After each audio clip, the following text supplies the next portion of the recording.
Yes, indeed. Are you guys ready for this show this morning? I wanted to get on top of this show first thing in the morning.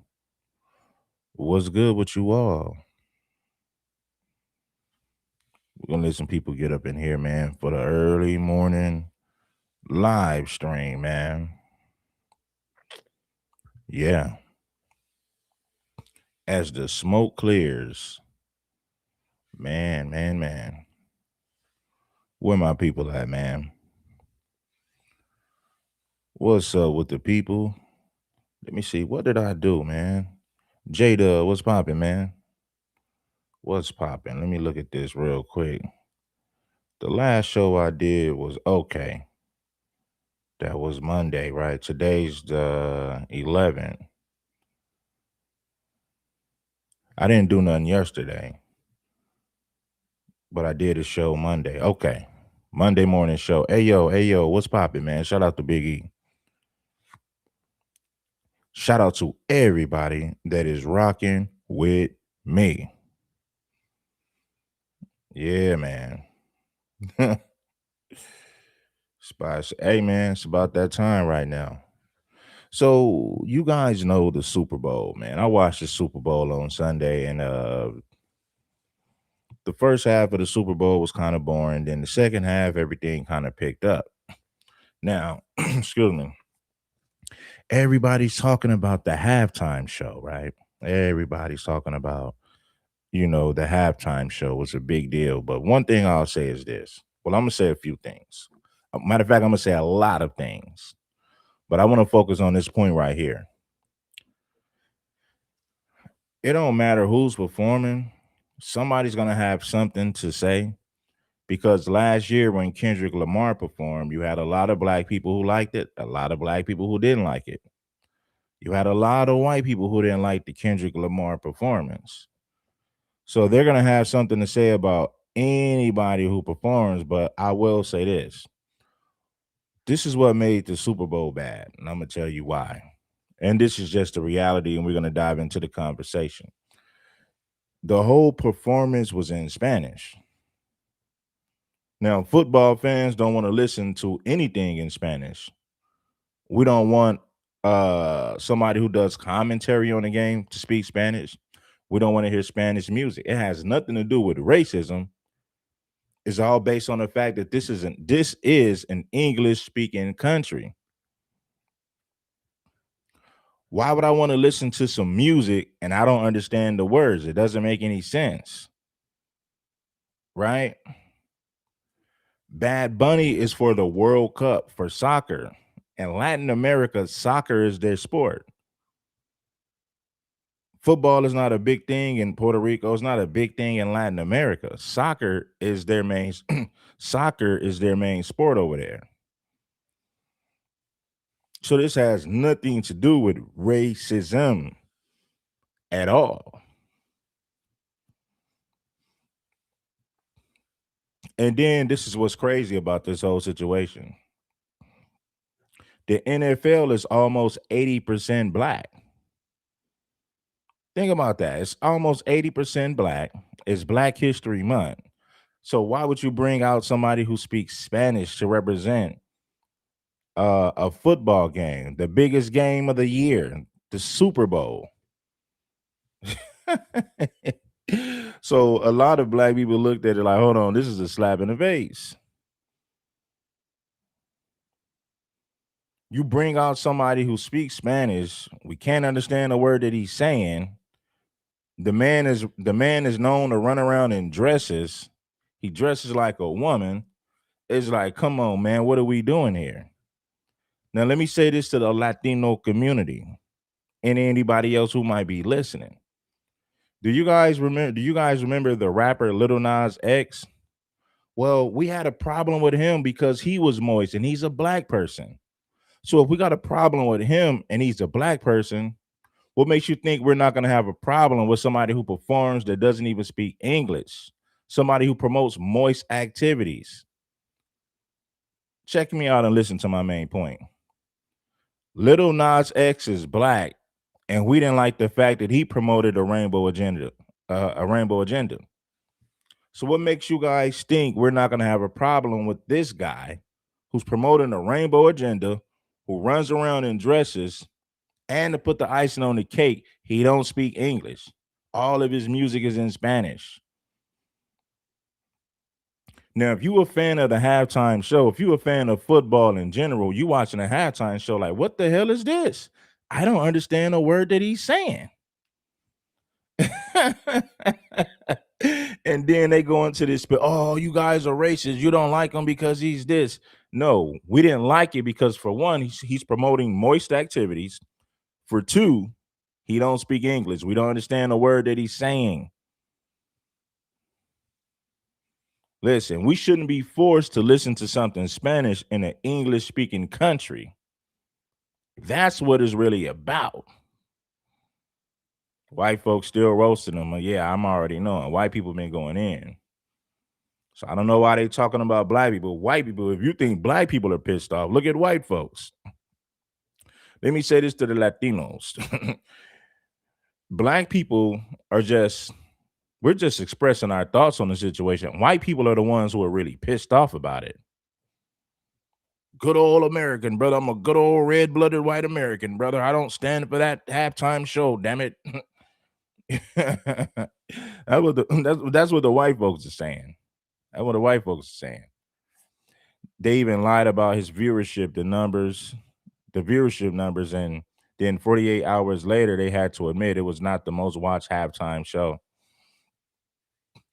We already knew it wasn't, man, because the thing is this. If you bring on a Latin artist, right? Now, this is what's going to happen. You're going to have people who don't watch football watching the halftime show based on the fact that Bad Bunny is performing. So, yes, you're going to bring in viewers of the Latino community, but they're not fans of football like that. They're only looking at the halftime show. Let me tell you something. Let me tell you something, and I'm going to keep it a stack with you. I was at a casino, right? I watched the Super Bowl at a casino, man. And when I was watching the Super Bowl at the casino, you had Spanish speaking people who only showed up to watch the halftime show. After the halftime show was over, they was gone. They didn't even watch the game like that. Now, you did have some Latino people these were Latin Americans though, who kind of watched the game. But what I've noticed is a lot of Spanish speaking people only showed up to watch the halftime show. They didn't care about the game like that. So when it comes to the viewership, I already knew that was fake just based on what I seen in person. See, I didn't watch the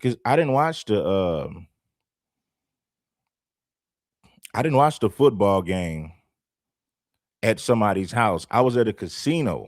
I went to a casino to watch the game. And like I said, it was people walking out right after the halftime show was over. It was some people in there saying, I only came to watch the halftime show. So right then and there, I already knew what was going on.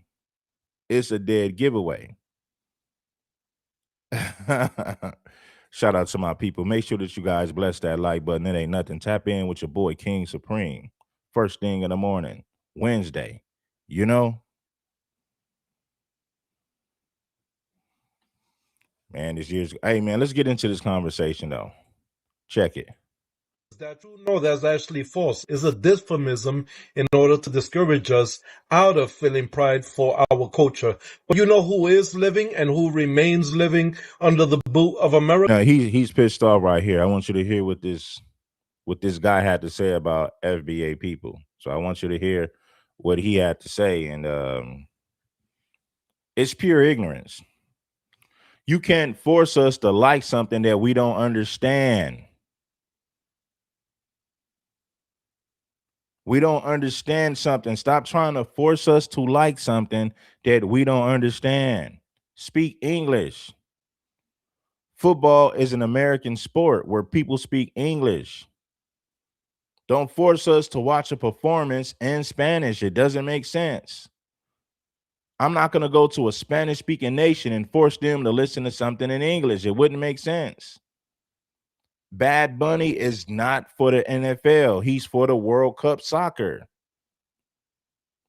That's the type of event that you have Bad Bunny perform at, not an American sport like football. It's a slap in the face. It's an American sport. Football is like 75 to 80% black. If you remove the black players from football, football would suck because blacks dominate football. Heard this one guy say, well, white people own it. White people own it. Yes, white people own it, but we are the talent as black folks. White people own it. For the most part, blacks, foundational black Americans, we are the talent. But yes, white people own it. If you remove the black players, it will suck. If you remove black players from the NBA would suck. Nobody would watch it if you removed all the black players. And on top of that, it's Black History Month. So yes, it's a slap in the face. Am I running around upset about it? No, but I will call out the buffoonery. I will call it out when I get a chance to. You don't bring out a Spanish speaking person to cater to an American audience in a black dominated sport during Black History Month. That's crazy. Anyway, I want y'all to hear what this dude had to say. I'm going to be quiet and I want y'all to listen very closely to what this Latino dude had to say about black Americans. Right? Check it. I don't know why African Americans are so angry at the fact that Puerto Ricans are proud of who they are, of their cultural identity. Here's this guy right here saying that Puerto Ricans are supposedly so proud, but we live under the boot of America. Is that true? No, that's actually false. It's a dysphomism in order to discourage us out of feeling pride for our culture. But you know who is living and who remains living under the boot of America? Black American.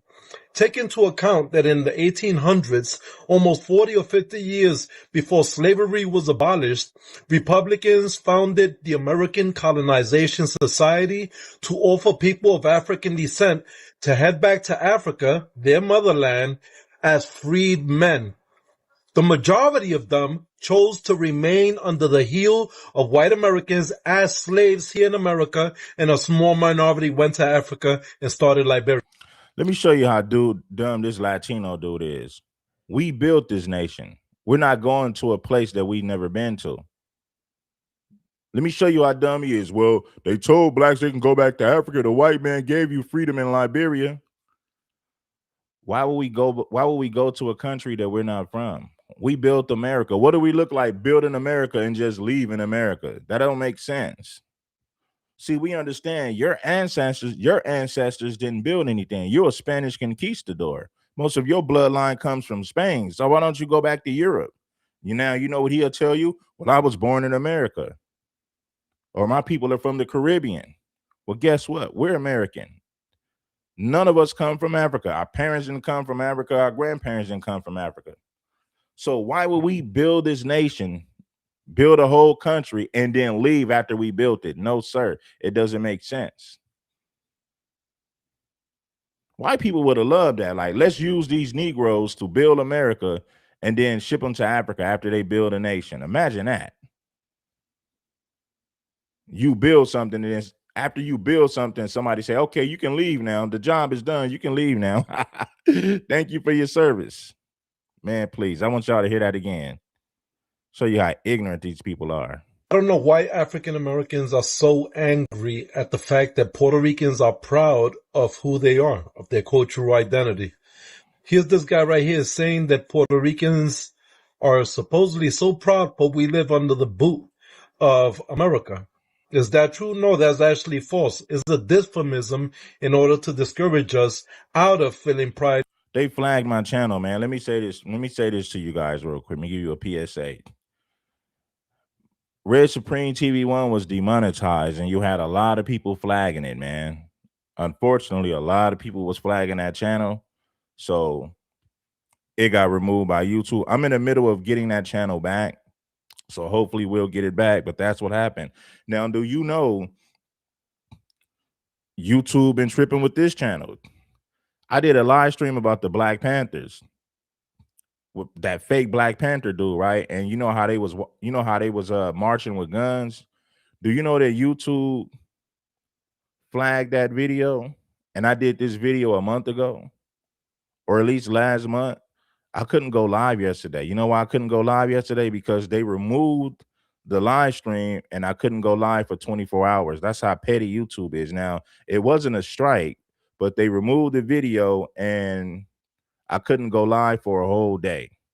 So that's what happened with that. So even with this channel, we got to tread lightly. They pulled a video that I did 4 weeks ago and said, "Oh, you showed a video with a gun in it. YouTube doesn't promote firearms," and some goofy like that. And based on that, I couldn't even go live yesterday. Crazy.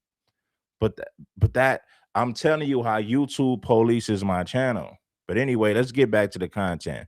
But yeah, man, you got to rock with this content over here, King Supreme. People was flagging Red Supreme TV1. It got demonetized, and it was just a whole lot of snitches and tattletelling going on, man. People been reporting my channel. My channel, like TV1, that channel was demonetized for years. I didn't even try monetizing it because there was so many videos up that people was reporting and complaining about. But anyway, we on King Supreme. Support the movement. Hit the like button. I appreciate you for blessing that super chat. Shout out to Wesley.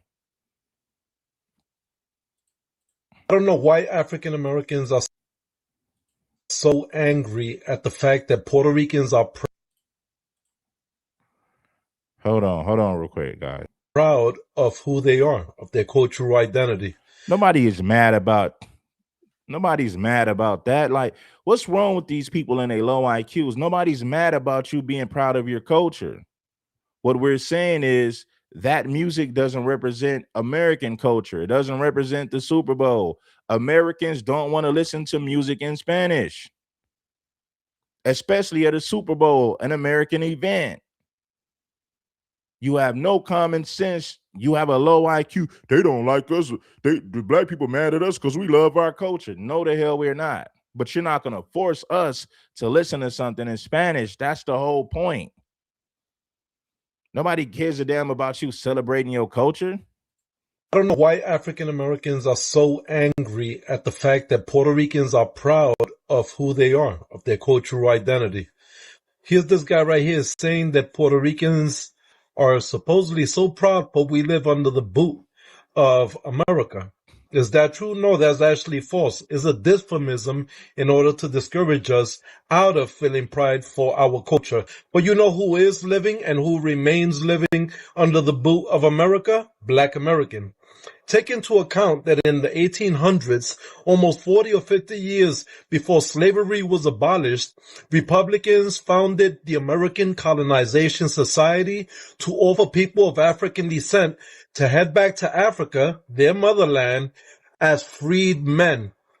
The majority of them chose to remain under the heel of white Americans as slaves here in America, and a small minority went to Africa and started Liberia. So what he's saying is blacks wanted to remain under the thumb of whites in America. They should have. In other words, he's saying blacks should have went to Africa. That's how stupid he is. So we built America, but we should have left to Africa because listen, that the white man put those people in a trick bag. You can go to Africa and be free in Africa. That was the white man's way of saying, I'm going to use you Negroes to build a country. And when the job is done, I'm going to get rid of you and tell you can be a free person in Africa. Going over there back to Africa. And you're like, hold on, we ain't never been to Africa. Why would I go to a place that I've never been to? It'd be one thing to visit, but hell no, I'm not going over there to live. Greetings everyone. Welcome back to my YouTube channel once again. Video, and I'm so grateful to this creator. I gotta think of what her name is. I'm gonna try, once I figure it out, I'll type it in the comments. She told us where the Super Bowl halftime originated. And do you know that it was Black Americans who created the idea, the notion of a halftime show? In Living Color, the Wayans brothers was the first people to have a segment during the halftime. Before that, it was like marching bands. It was like nothing substantial that anybody wanted to see. There were never any performances. They did in Living Color, like skit show entertainment piece. And then from there, the ratings were through the roof. After that, they had who? Michael Jackson. That is what started the halftime Super Bowl show. So you want to say that we're under the boot of white Americans, which y'all are fucking delusional. First of all, we're thriving in this country. Do we deal with oppression and all of this? Yeah, absolutely. Donald Trump was in Puerto Rico throwing rolls of fucking paper towels at y'all head. So don't come up here talking about, we don't care about you people. I don't think about Puerto Ricans. Black Americans, will y'all sit up here thinking about Puerto Ricans? Because of that one comment, you think 50 million of us is sitting up here mad that y'all are prideful? Be prideful. Everybody and their mother keeps our name in their mouth when we literally just be minding our business. Like, I'm just scrolling. I'm at Shake Shack and I'm reapplying my lipstick. But then I see this nonsense and I was like, is it crack? What is it that these people are smoking?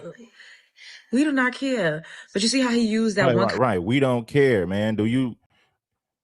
We don't care about you being prideful. Be prideful. The Spanish conquistadors got you guys underneath their thumb. What are you talking about? It's crazy how these people talk greasy. You benefit from FBA. They benefit from everything that we do. Your people didn't fight for the civil rights that we have. Your people didn't fight for the freedoms that we have in this country. Absolutely not. We don't care about you being proud of your culture. None of that matters. We don't care. All we're saying as Black Americans is don't force us to listen to something in Spanish at the Super Bowl halftime in a Black dominated sport in an English speaking country. Make it make sense. Comment as a chance to try to denigrate us when literally we created this whole fucking shit. Without Black Americans, you wouldn't even be using the word pride.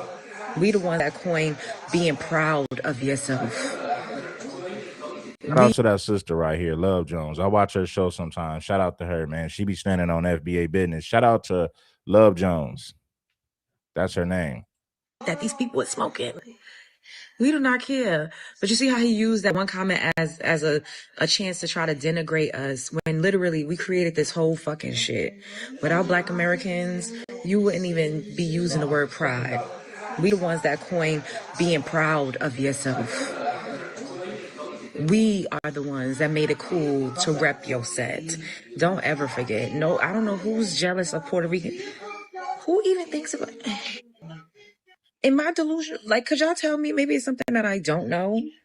But we don't talk about anybody unless they bring us into it. And you all cannot stop. Y'all can't help yourselves. And when we finally enter the chat, y'all say, oh, y'all are xenophobic. Y'all are mad. Y'all are thinking about it. Y'all want to be censored so bad in a world that has never censored you. Let me say this to you. If we rejected Lil Nas X, why would we accept Bad Bunny? Make it make sense. Let me repeat this for you people who are too slow. If we rejected Lil Nas X, who's a Black man, why would we embrace Bad Bunny, who performed in English and a man run around in dresses and lipstick? Come on, make it make sense. But you want to know who's always been censored? Mr. Proud Puerto Rican? Black Americans. Culturally, what have you really done in the world on a global scale that has reshaped, innovated, and changed the way we do things? Maybe there's a couple things y'all could enlighten me, because I don't know anything about what y'all do, what you all bring, because the only thing I see from y'all when I do see y'all is trashing and denigrating Black American people, calling us slaves, loving to run with that slave narrative. If we're slaves here, what the fuck, who do you think you are, Pedro? Like, anyways, what y'all think about this? Where love is the Brooklyn way. We hating on Puerto Ricans. It gets to a point. What's going on, Boricua? So as All right, here go this delusional dude right here. Look at this Spanish conquistador. Listen, man, we don't care about nobody celebrating their culture. You're not going to force us to listen to something that we don't understand. The NFL is a Black dominated sport. And with that being the case, why do we want to listen to something in Spanish in an English speaking country? I mean, it just makes no sense. Bad Bunny should be performing at the World Soccer Cup, not at the damn Super Bowl, right? At least at the World Cup, the people in the audience understand the language. They understand Spanish. People at a halftime show don't want to listen to music in Spanish. It has nothing to do with racism. It gets to a point. What's going on, Boricua? So as you guys already know, most of the time I'm making videos promoting traditional companionship and traditional partnership between and amongst Puerto Ricans. Now, I've noticed that there has been an influx of Black American men that are coming to my page angry because I'm promoting traditional companionship amongst Puerto Ricans, for Puerto Ricans. And the reason I find that these guys are all goofy, there's not a single one of them that isn't goofy, is because these are the same guys that call their black women queens and are simultaneously abandoning their black queens while they're facing a single parent household crisis to chase after lighter skinned Latino women and white women. So I just don't understand how you guys believe in your own minds that you're in a better position to preach to me about what's right and what's wrong. Bad Bunny is not black. Please stop with the nonsense. To understand why some people are even questioning if he is, we have to talk about the three-race mixture. See, a lot of the confusion stems from this idea that all people in Latin America are automatically a mix of Spanish, indigenous, and African ancestry. This three-race mixture is often taught in Latin America as a feel-good national identity to prove that racism doesn't exist. But obviously, that's a lie. So saying we're all mixed and we don't see race here is honestly rooted in anti-blackness and white supremacy. And before y'all come for me talking about, oh, you aren't Puerto Rican, don't speak on our culture, Tego Calderon, a pioneer in reggaeton, talks about it bluntly in his music and interviews. And going all the way back to the 1800s, Arturo Schomburg, known as the Sherlock Holmes of Black history, began sourcing and collecting Black history because as a kid on the island, a teacher told him Black people have no history or accomplishments. So while it may be true that some Puerto Ricans have mixed ancestry, that Hold on, you guys. Check this out. I want to go back to this part right here. Check it. Latino women and white women. So I just don't understand how you guys. Now, this is how dumb he is. The majority of FBA men are not white women and Latino women. That's a small minority of black men. You sound ignorant, homie. The majority of black men are not with other races of women. They're not. American men that are coming to my page angry because I'm promoting traditional companionship amongst Puerto Ricans, for Puerto Ricans. And the reason I find that these guys are all goofy, there's not a single one of them that isn't goofy, is because these are the same guys that call their black women queens and are simultaneously abandoning their black queens while they're facing a single parent household crisis to chase after lighter skinned Latino women and white women. So I just don't understand how you guys believe in your own minds that you're in a better position to preach to me about what's right and what's wrong. This is how dumb he is. Like, bro, you can't even go fix the island, man. Black Americans are in a better position than you are. You have civil rights in this country because we fought for them. Oh, you guys, you black dudes are leaving your queens for white women and light-skinned Latino women. No, we're not. You got a small minority of black men who deal with women of other races, but that doesn't represent the majority. You guys have a single motherhood epidemic in your community, in your country, in your culture. Why don't you fix that?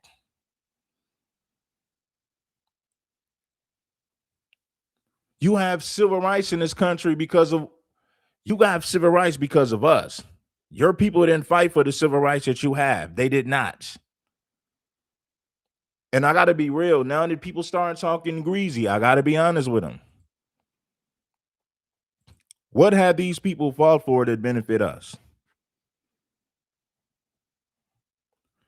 Name a minority group Name a minority group that fought for anything that benefits foundational Black Americans. Can you guys name something that they fought for that benefits everybody in this country who's Black or a person of color?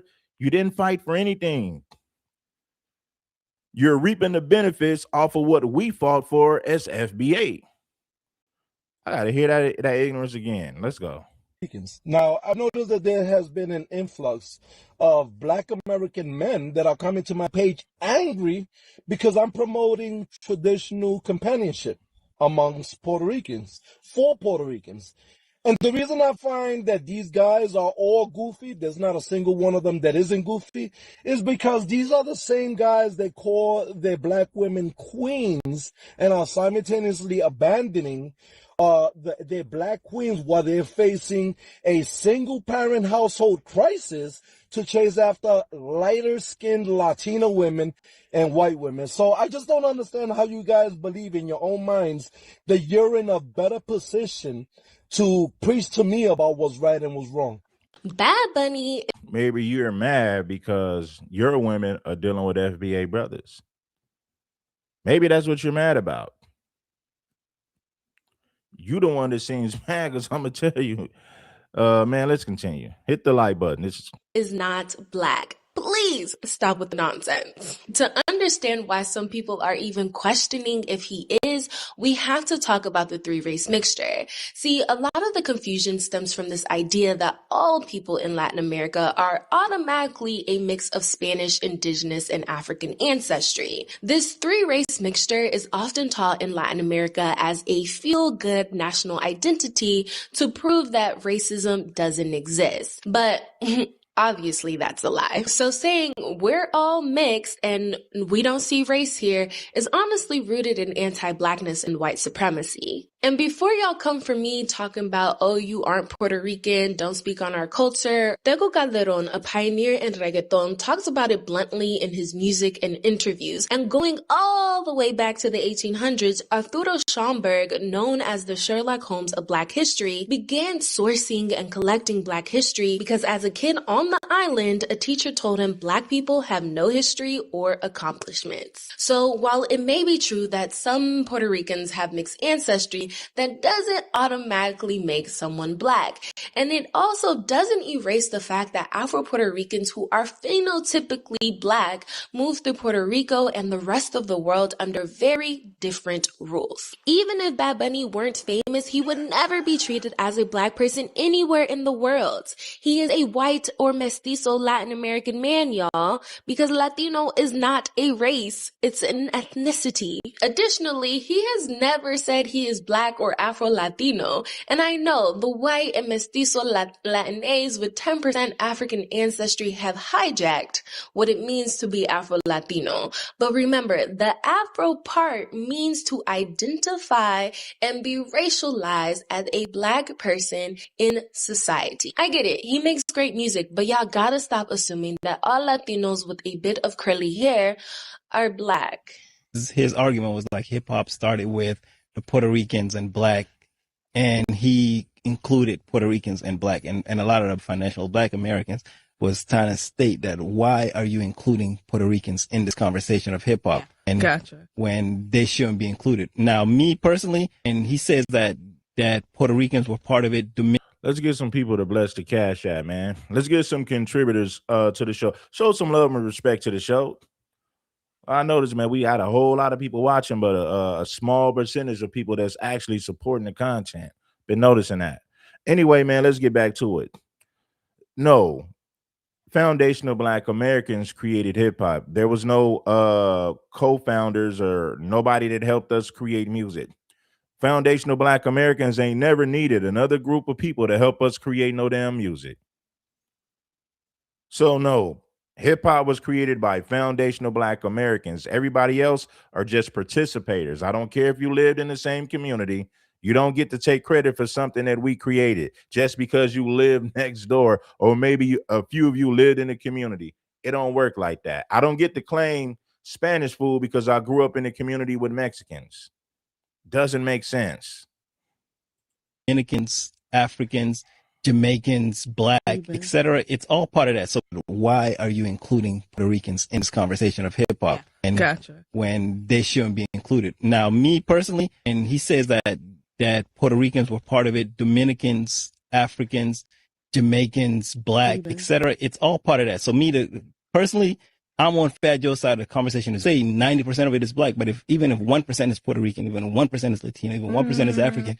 Wait, no. Let me cook you real quick. Let's go to Calvin. Wait, one Fat Joe second. was- So just to piggyback off of that, I do agree with him because if you go to the hood in New York, because that's basically where it started at, your neighbor is going to be a Puerto Rican or a Black person.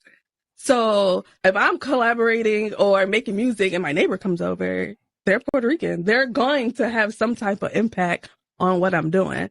Or this woman is ignorant. She's ignorant. She needs to quit talking. She don't need a microphone at all. She needs to quit talking. What she's saying is, well, you go to the hood. It don't matter who lives there. We all have our different cultures.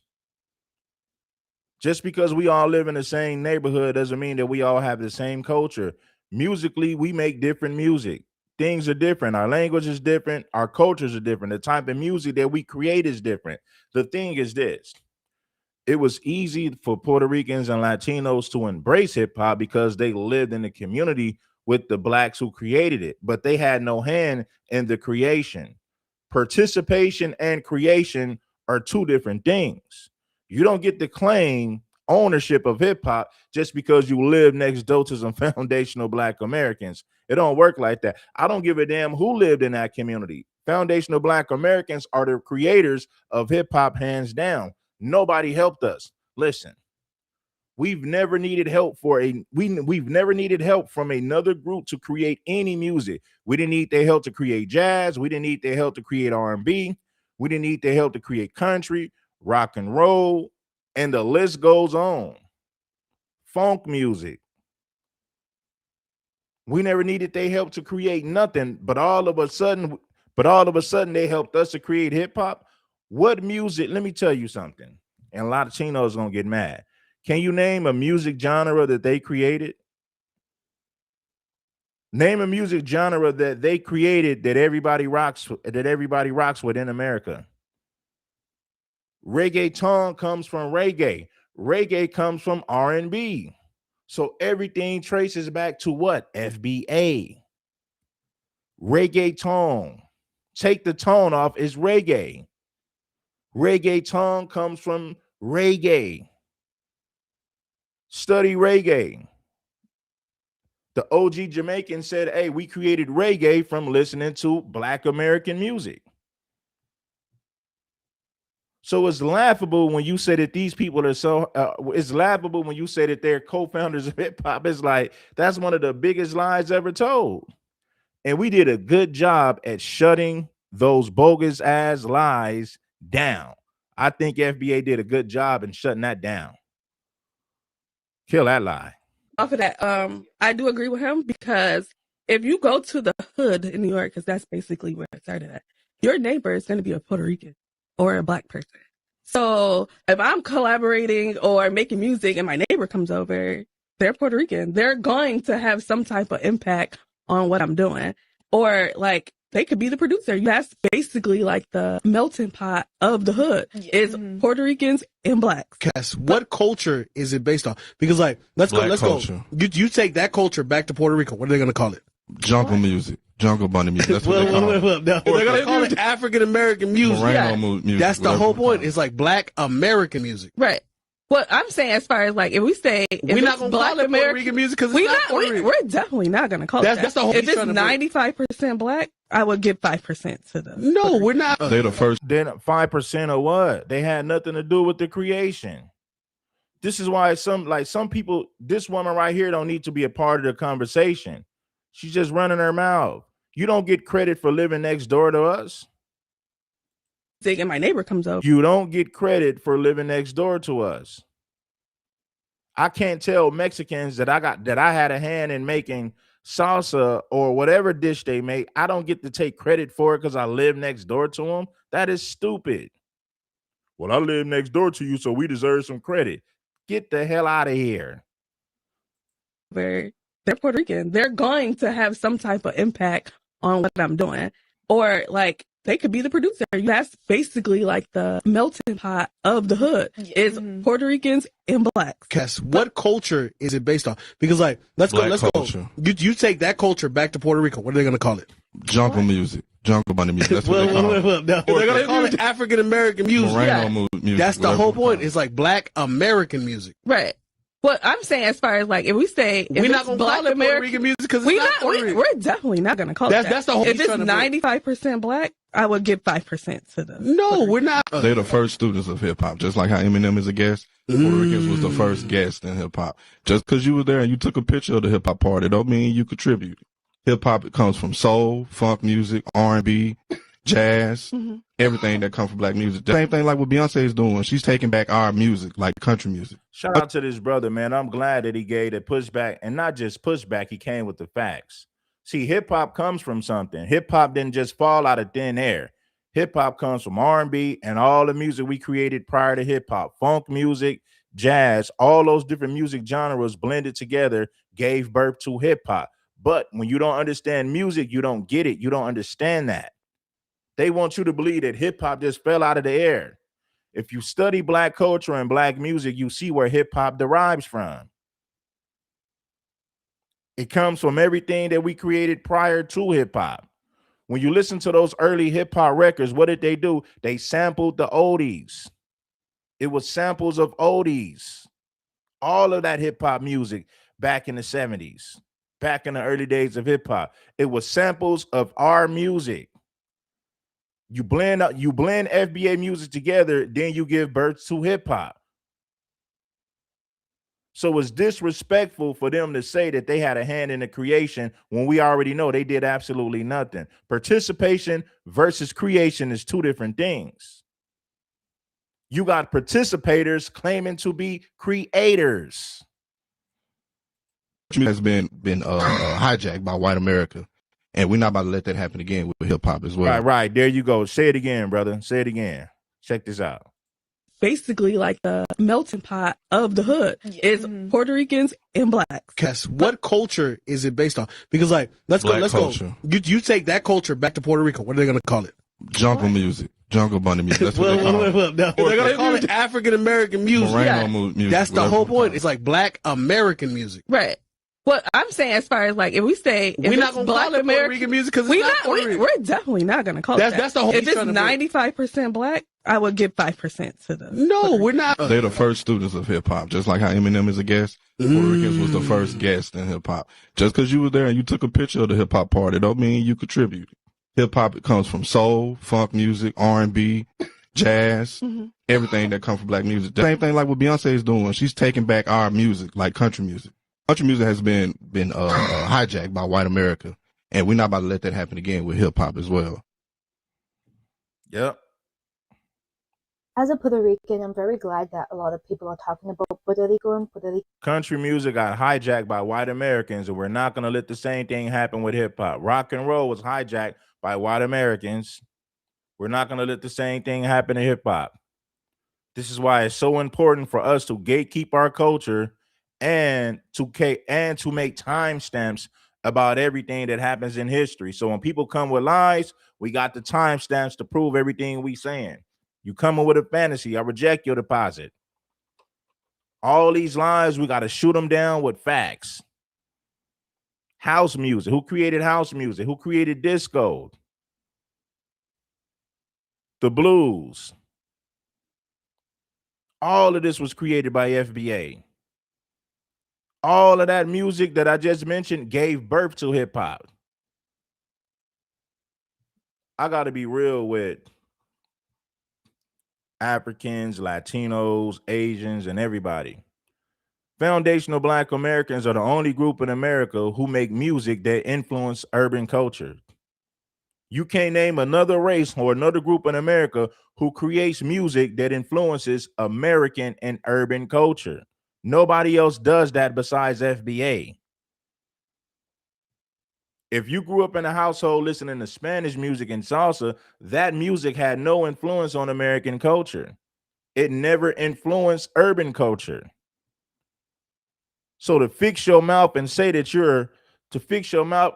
For you to say that you had a hand in creating hip hop is just, but it's downright ridiculous. Be grateful and thankful that we embrace other people in our culture. But we're not going to sit up here and let you lie about the history. We're not going to do that. In history, but at the same time, I can't help but feel like it's a trend right now. I appreciate Bad Bunny and him bringing awareness to Puerto Rican culture and Puerto Rican history, especially everything that was represented with his halftime show. I'm so glad that that was able to happen. But again, I feel like it's a trend. As a Puerto Rican, I feel like Puerto Rico is infatualized by a lot of people. A lot of people see it as a tiny island that is happy and tropical and colorful and fun, and the people there have life so easy because everything's so cheap there. But in reality, it's very, very different. I mean, look at the hurricane that happened in Puerto Rico a few years ago, where you would have thought that they would have gotten a lot of support from the US government, but they didn't. They were without water, without food, electricity. People were dying. They couldn't travel anywhere for weeks and weeks and weeks. Like, I'm one of them. My mom. No. I remember she said, I hate these beautiful.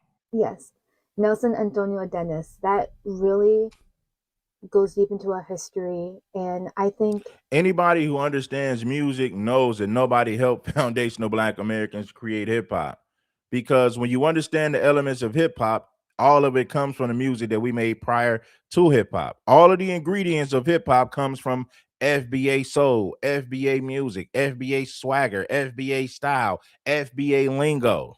That is what gave birth to hip hop. Anybody who understands music, you get it.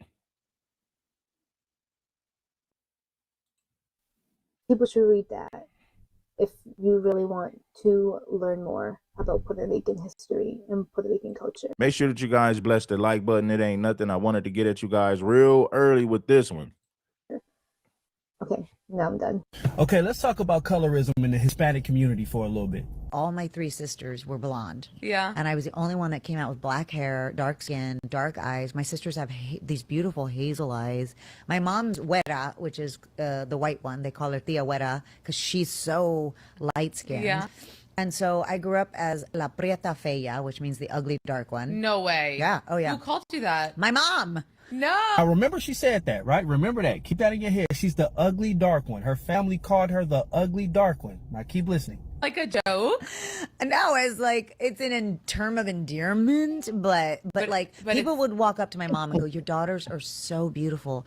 And who's this? Oh, and I would be like, "I'm one of them." Blah, blah, blah. So I wasn't the pretty one.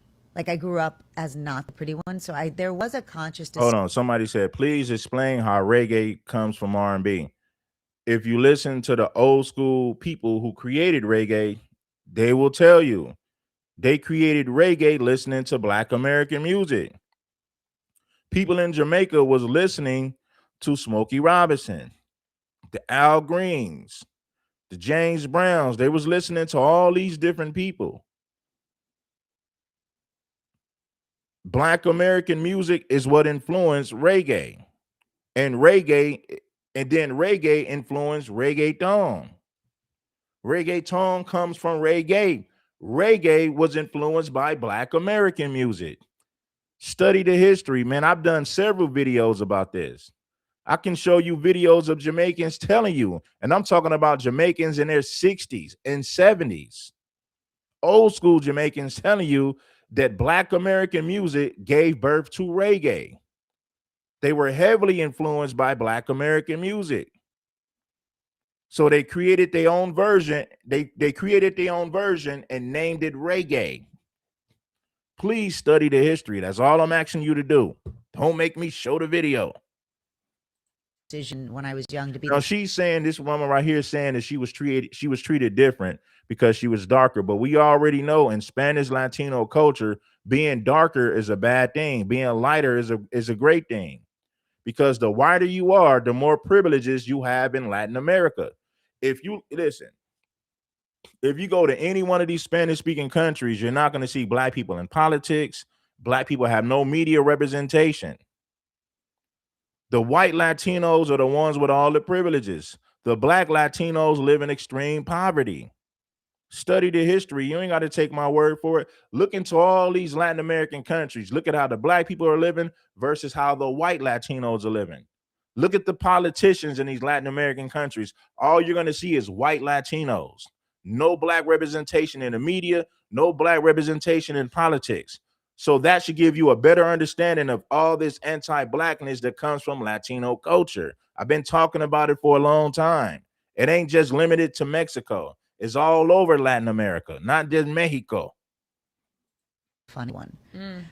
The white one, they call her Tierra because she's so light-skinned. Yeah. And so I grew up as La Prieta Fea, which means the ugly dark one. No way. Yeah. Oh, yeah. Who called you that? My mom. No. I remember she said that, right? Remember that. Keep that in your head. She's the ugly dark one. Her family called her the ugly dark one. Now keep listening. Like a joke? No, it's like it's in term of endearment, but people would walk up to my mom and go, "Your daughters are so beautiful." And who's this? Oh, and I would be like, God. "I'm one of them." Blah, blah, blah. So I wasn't the pretty one. Like I grew up as not the pretty one. So there was a conscious decision when I was young to be the funny one. And I really think that has lent itself to my personality. Like not just like, oh, I'm going to be an actress, but like I just don't value beauty in my own self very much. And you know, I'm with L'Oreal, I'm a spokesperson, which my sisters are still like, why'd they pick you? Still, like nothing like family to. Now, I'm not going to lie. Colorism in the black community is bad. But colorism in the Hispanic community is different. Now look at her sisters and her mom. Look at this shit. Ain't no fucking way, boy. Look now. They were the beautiful ones. And Eva was the ugly, dark one. It's not the fact that they called her the ugly, dark one, which is crazy as hell, but it's the fact that they made her believe it. They made her think it. The idea. Well, they've been indoctrinated to feel that way. Black is ugly to them, and white is what everybody thrives to be. Everybody strives to be, right? Because the whiter you are in Latin America, the more opportunities and privileges you have.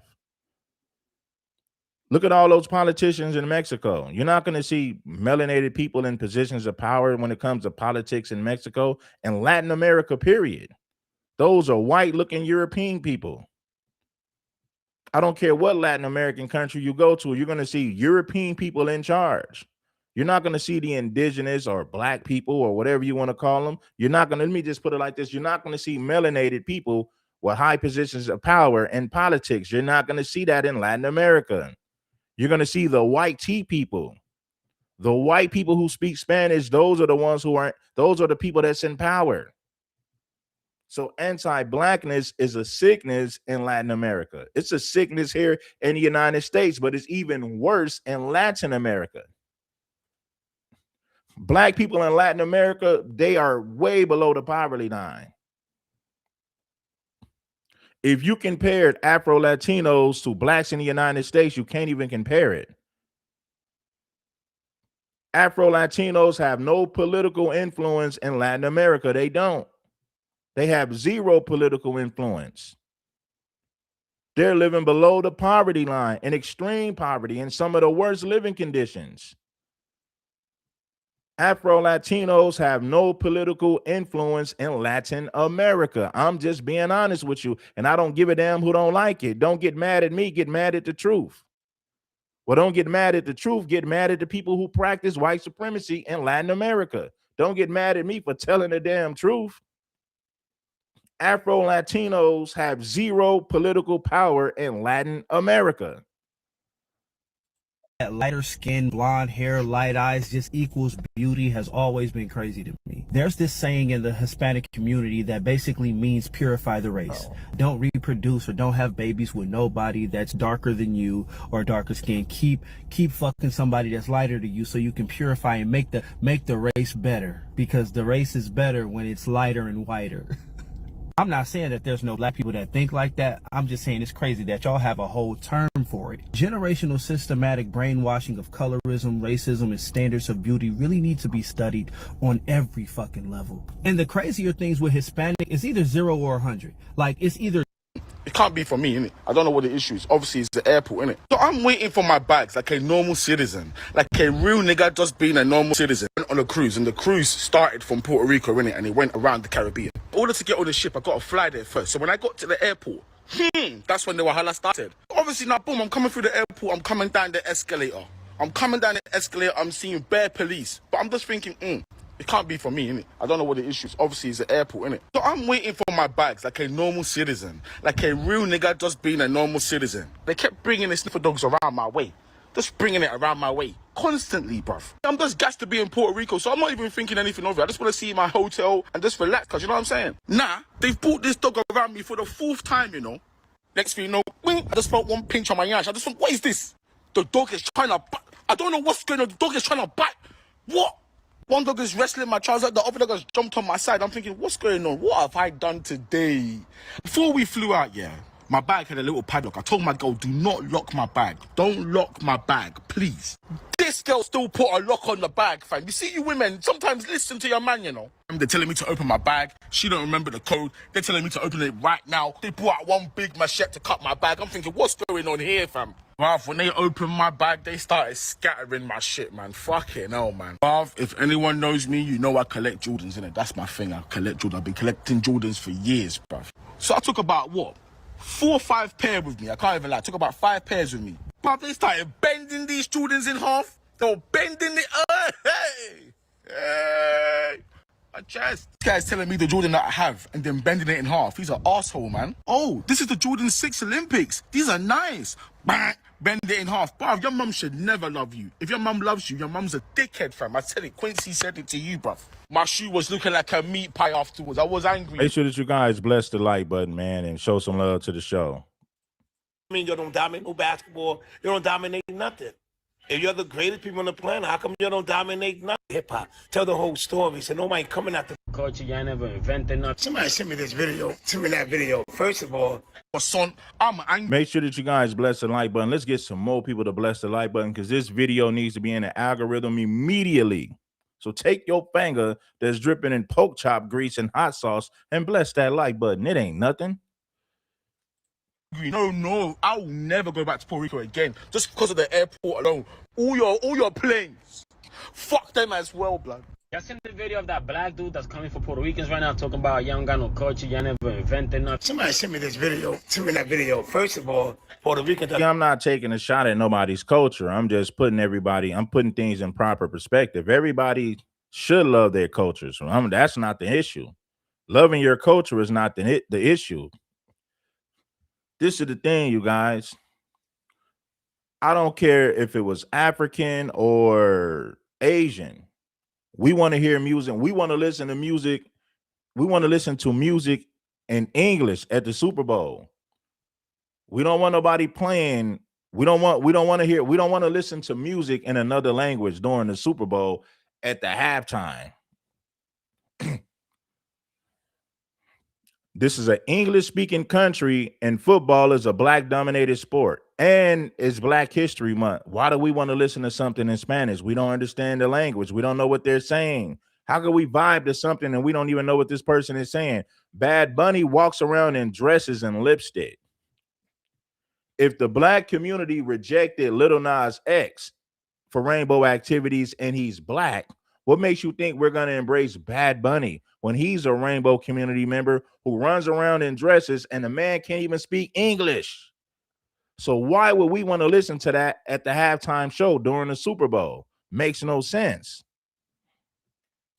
Claiming they created hip-hop or co-created hip-hop. Tell the whole story. So nobody coming after Puerto Rican. You try to come after a creation that FBA created. We brought every element of hip-hop, not Puerto Rican. So tell the whole story. Nobody coming at Puerto Rican. You came with disrespect. If the Puerto Rican woman was so great, how come the Puerto Rican woman don't dominate nothing? You're not the fastest woman in the world. I mean, you don't dominate no basketball. You don't dominate nothing. If you're the greatest people on the planet, how come you don't dominate nothing? That's the thing about it. You don't dominate nothing at all. The perfect human being would be the original human being, which is the black woman. Ha ha. Well, if you've watched this end, thank you once again, and let's. So yeah, shout out to everybody. Copeland family, I see you up in there. Shout out to you. Shout out to Copeland family. Now I want you to let's go to this other video real quick. And then we're gonna get into Jason Whitlock. Jason Whitlock can't stay away from the pork chops and ham hocks. Bunny made some black history, but baby, I'm doubling down on that because Benito's about to do it again. I know what Bad Bunny looks like. I know what I look like. Whites cannot use the 14th Amendment. Hispanics are whites. Let's listen to what Dr. Claude Anderson said. Then we're going to hear the people who were supporting Bad Bunny. Then we're going to listen to Jason Whitlock in that order. But right now, this is Dr. Claude Anderson. We're celebrating Black Americans. Black Americans celebrating Bad Bunny is horrible. If Black Americans refuse to celebrate Lil Nas X, who happens to be Black, but he's a rainbow community member, if we rejected Lil Nas X, what do we look like embracing Bad Bunny? Can't even speak English. And the dude runs around in dresses and lipstick. Come on, make it make sense. Are going to them. They're getting it because you don't raise hell about it. You don't make an issue out of it. They're not entitled to those benefits, and it's illegal and unconstitutional because you go back to the 13th Amendment. It says very specifically that black folks must be treated in all manners similar to the way white folk are treated or the white man is treated. Now, you're not being treated as whites are being treated when they come in and dominate over you. The Slaughterhouse case in 1872 said the same thing. When whites down in Louisiana tried to use the 14th Amendment. And the court says that whites cannot use the 14th Amendment. Hispanics are whites. They can't come in and say they're looking for due process. They want equal protection. They want affirmative action. You can't do it because the Slaughterhouse case said it was illegal for anything but black folk. It's illegal. I don't see any blacks raising Cain about it. If you're going to march and demonstrate, that's what you should be raising Cain about. How is it all the things that were set aside for you is going to everybody else? You're sitting there sleeping. I am overly disappointed in black people's response. So he said, this guy said he's disappointed in black people. He's disappointed in black people's response. If black Americans didn't accept Lil Nas X, who's black, for rainbow activities, what the hell do we look like embracing Bad Bunny? Bad Bunny can't speak English and he's zesty and fruity. So what do we look like listening to that?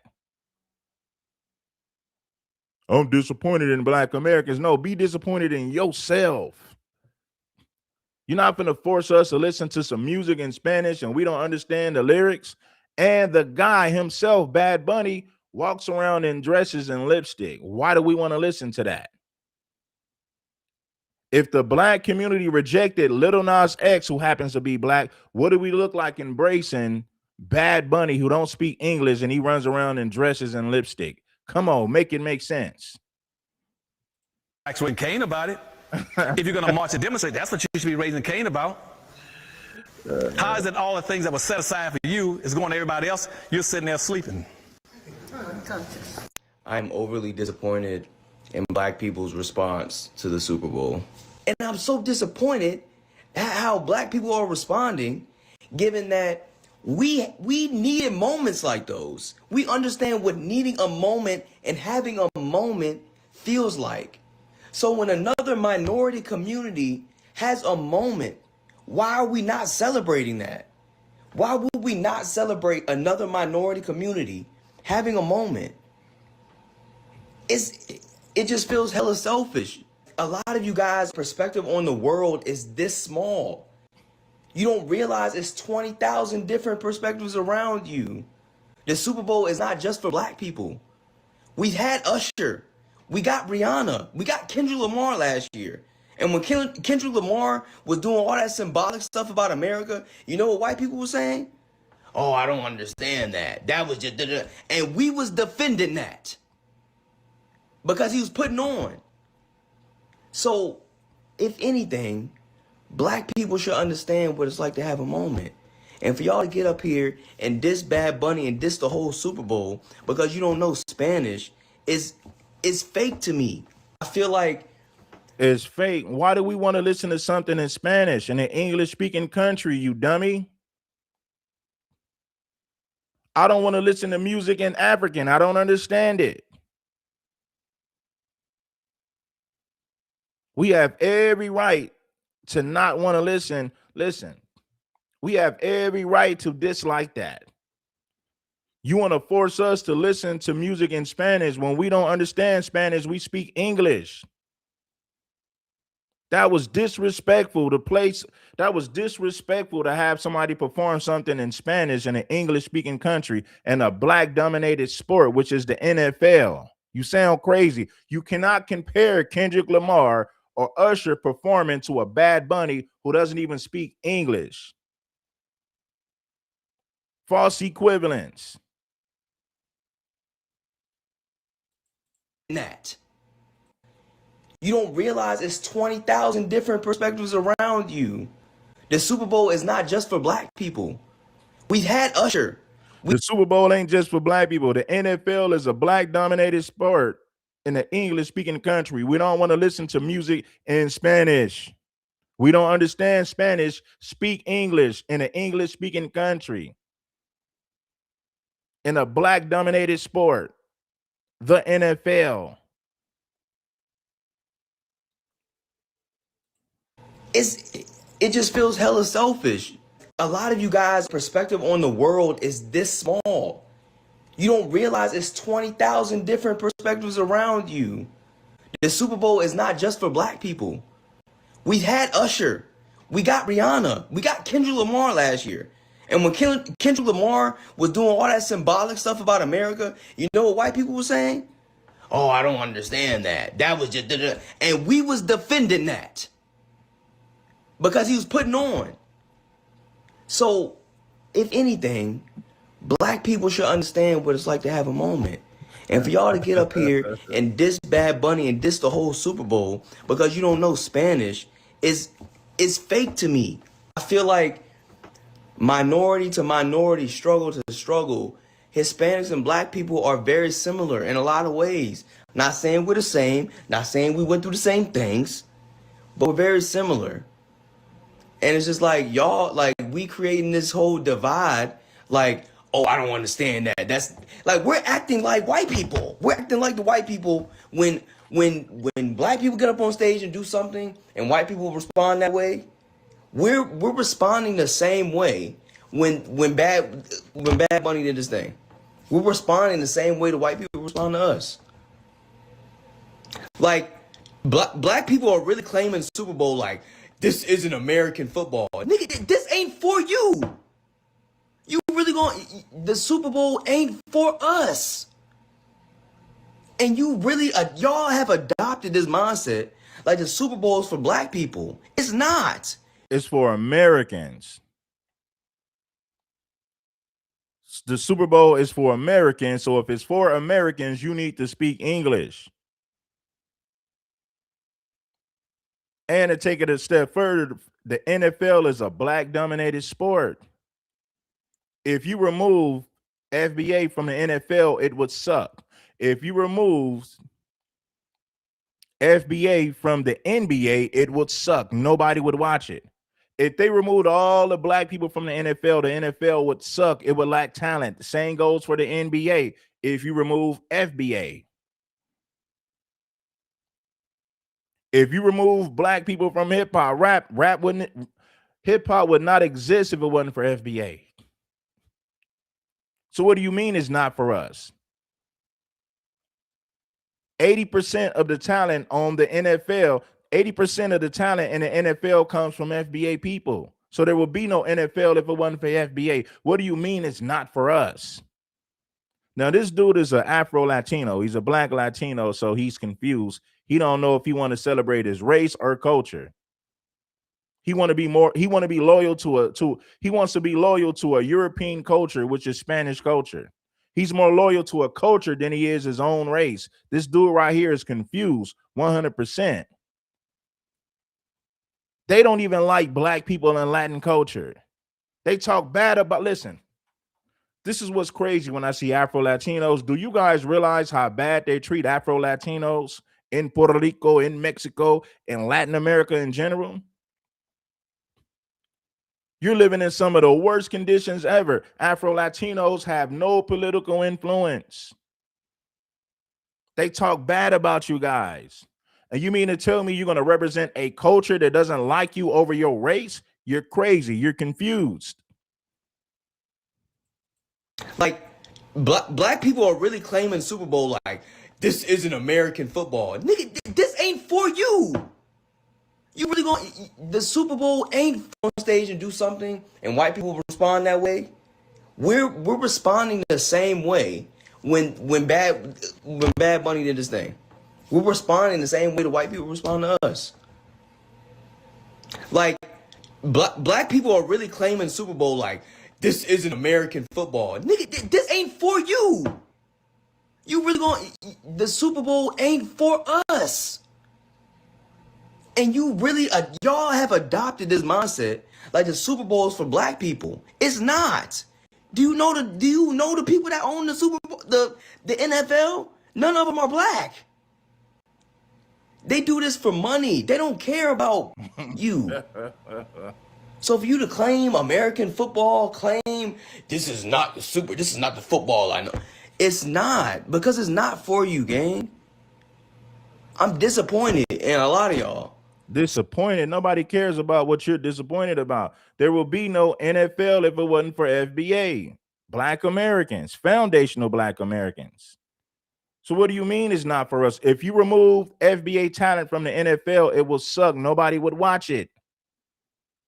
I don't care that the white man owns it. Foundational Black Americans, we are the talent. You remove our talent, nobody watches the NFL. But of course, he's too ignorant to understand that. Earlier this year, I pissed some people off when I said Bad Bunny made some black history. But baby, I'm doubling down on that because Benito's about to do it again. I know what Bad Bunny looks like. I know what I look like. He is not black. However, like many Boricuas, he likely carries some percentage of African blood. And if you want to go by that one drop rule, pues, what is he in? But I digress. Because even if Bad Bunny was black, I don't listen, man. This is what she's missing the point. She keep trying to say, well, he is black because of this. It doesn't matter if he was black. I don't want to listen to Spanish music at the halftime during the Super Bowl game. It makes no sense to listen to something in Spanish when we don't understand the language. This is America. Speak English. If you want to entertain Americans, you need to speak English. That is common sense. If I go to Latin America and I want to entertain the people, I got to speak their language. Please use common sense. So this is not about Bad Bunny being black, white, or whatever. Listen, let's say they brought an African. Let's say they brought an African to perform during the Super Bowl and we couldn't understand the language. We would be saying the same thing. Literally, we would be saying the same thing if he was black, because we don't understand Spanish. You could have brought out an Asian to perform and he was speaking in Chinese. If we don't understand the language, it would be the same problem. So it don't matter if Bad Bunny was black or whatever. He's not speaking English. We don't want to hear it. I know what I look like. Do you know the people that own the Super Bowl, the NFL? None of them are black. They do this for money. They don't care about you. So for you to claim American football, claim this is not the football I know. It's not, because it's not for you, gang. I'm disappointed in a lot of y'all. So earlier this year, I pissed some people off when I said Bad Bunny made some black history. But baby, I'm doubling down on that because Benito's about to do it again. I know what Bad Bunny looks like. I know what I look like. He is not black. However, like many Boricuas, he likely carries some percentage of African blood. And if you want to go by that one drop rule, pues, what is he then? But I digress. Because honestly, the story is not about him. Meet Julito Gaston. Now, you probably recognize him from the Mudanza video, or if you went to La Residencia, you saw him right there at that center stage. And when they started that live stream, what was he throwing up? A big L, and that L stands for Loíza, a historically black town in Puerto Rico. For so long, Afro-Boricuas, Afro-Latinos were always questioned on their Latinidad because of the way they looked and presented, never given credit for the things that they contributed to, and never being Latino enough. Despite the fact that they are the root of our culture, salsa, bomba, shit, merengue, no se hace sin el tambor. And where does that tambor come from? Africa. I seen the way Benito highlighting it, seeing that center stage. It's so powerful, it's beautiful, it was much needed. Y Dios mío, I know that at that Super Bowl, Benito's gonna do it again. Being Boricua is layers. Some of us look black, some of us don't, pero créeme que todos cargamos ese sazón. African, Taíno, and Spanish mezcla that makes us who we are. Last year, Kendrick did it for the culture, and this year, Benito's really doing it for la cultura. I'm so excited to see the avenues that it opens between us and our cousins, our Caribbean cousins, our Black American cousins, our Latino cousins. Like, esto no es solo de los boricuas. This is for all of us, all of us. And on February 8th, everybody's Puerto Rican, okay? Everybody's Puerto Rican. And what a great way to kick off Black History Month. So why all the Puerto Ricans in the comment section on IG mad at me because I said, why are they so mad everybody is not a fan of Bad Bunny? Like, why do y'all think everybody has to like Bad Bunny? Like, it makes no sense. And then throwing up Puerto Rican flags. Like, okay, we get it. Like, but y'all are in black blogs throwing up your Puerto Rican flags. Like, every person in Puerto Rico is not black or Afro. And it's okay if people are saying not going to watch the halftime performance because they don't understand what he's saying. Everybody don't know Spanish. That's like a Korean artist coming through, speaking their Korean language, performing. Majority of people is going to click off of it if they don't understand that language. They might listen to it for like a minute, but they're going to click off of it because it's not familiar and they can't understand what the person is saying. So I feel like a lot of the Puerto Ricans, they need to really like pipe it down. It's not that deep. Like if somebody saying like Bad Bunny, nobody's gonna like every artist that comes out. And if they don't speak English and the person that's watching it is English speaking person, if they don't want to watch it, it's okay. All y'all gonna be tuned in, so that's all that should matter. Like thinking somebody's being funny or racist because they're saying they're not gonna watch it is insane. Why would I watch the halftime show or care if I don't understand what he's saying? Like people are saying you're racist for not wanting to watch or support Bad Bunny, and I'm like, I think that's the problem. I think there's an agenda behind why he's performing, and you're a part of it. I don't understand what he's saying, so I'm not gonna listen to it. I don't care. He's not speaking my language. Why are you trying to make me feel uncomfortable on an English-speaking territory? Or in an English-speaking territory, I'm sorry. I don't understand what he's saying, so I don't really care. I don't know why he's performing if he can't speak English. That's just how I feel about it. It's just the NFL. This isn't the World Cup with soccer or something. I can understand that. But it's the NFL. Even in soccer, bro, when they be having like America News or something like that, like these folks translate the post-game interview in English. So I need that at the Super Bowl halftime show. It's the Super Bowl. If you can't translate the song in English, big dog, I'm gonna need you to find somebody else. Because I don't know what you're saying. And no, I'm not racist just because I don't know what you're saying. Or just because I don't care about what you gotta say because I don't know what you're saying. Country of America will never miss an opportunity to show just how racist it is and how deep-seated racism is into the very fabric, culture, and psyche of white people in this country. It was the worst halftime show ever, and It was the worst. Do you guys feel like this was the worst halftime show ever? Put a 1 in the chat if you feel like this was the worst halftime show ever. Put a 2 in the chat if you love the halftime show with Bad Bunny. Hit the like button. If you can't translate the song and I'm gonna listen to it. I don't care. He's not speaking my language. Why are you trying to make me feel uncomfortable on an English-speaking territory? Or in an English-speaking territory, I'm sorry. I don't understand what he's saying, so I don't really care. I don't know why he's performing if he can't speak English. That's just how I feel about it. It's just the NFL. This isn't the World Cup with soccer or something. I can understand that. But it's the NFL. Even in soccer, bro, when they be having like America News or something like that, like these folks translate the post-game interview in English. So I need that at the Super Bowl halftime show. It's the Super Bowl. If you can't translate the song in English, big dog, I'm gonna need you to find somebody else. Because I don't know what you're saying. And no, I'm not racist just because I don't know what you're saying. Or just because I don't care about what you gotta say because I don't know what you're saying.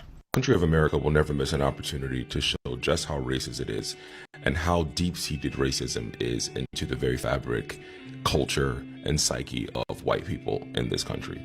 It was the worst halftime show ever, and it's 250 years that we're celebrating right now in the United States, and I just don't think it was appropriate to have it in Spanish. To me, it looked like a political statement because there were literally no white people in the entire thing. Bad Bunny did the Super Bowl yesterday, and he did an amazing job at preaching unity, showing unity amongst the Americas, with the message that the only thing stronger than hate is love. Well, conversely, the Christian organization who's supposed to be showing love did an alternative halftime show, Turning Point USA, which was rooted in division and rooted in hate. Ladies and gentlemen, welcome to the All-American Halftime Show. Let's get to it. This is Real American.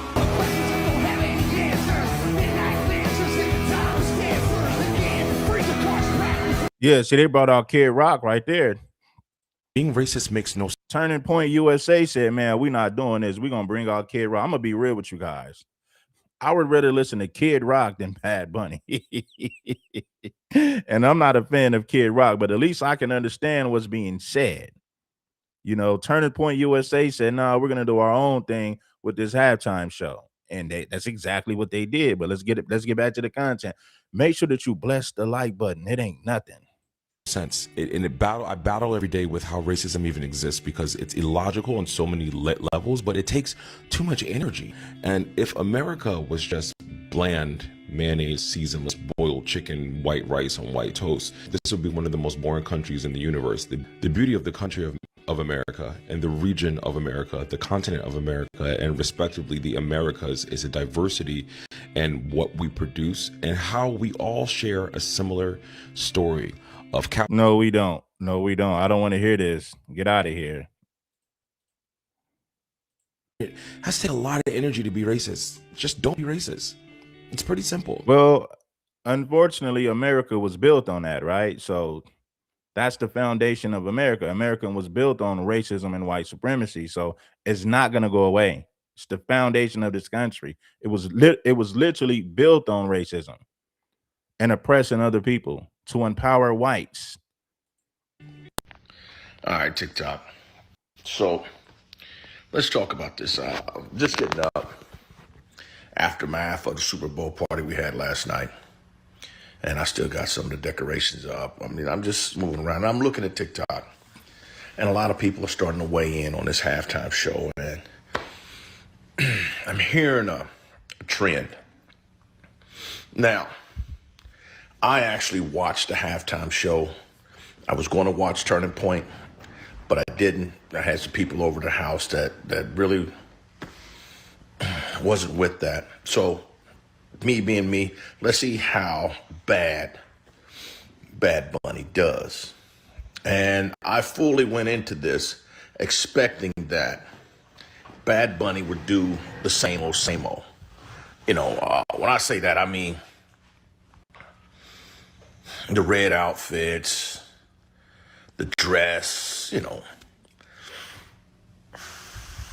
I'll be feminized a lot and push an agenda that was blatantly overt. You know what I mean? Over sexualized and whatever. Now, I will say this. I was looking very hard and I saw one scene where there actually was two guys that were dancing up on each other. Overall, I didn't really see what I thought I was going to see coming from that actual show. The show did not come off the way I thought it was going to go. It came off a lot better. Was it the best halftime show? Nah, I'm not going to say that. But there's some things that played out in this that, especially to me, and this is to me, has been someone that is biracial, also understands what history was, understand what Middle Passage was. Bad Bunny came out and represented the entire Caribbean.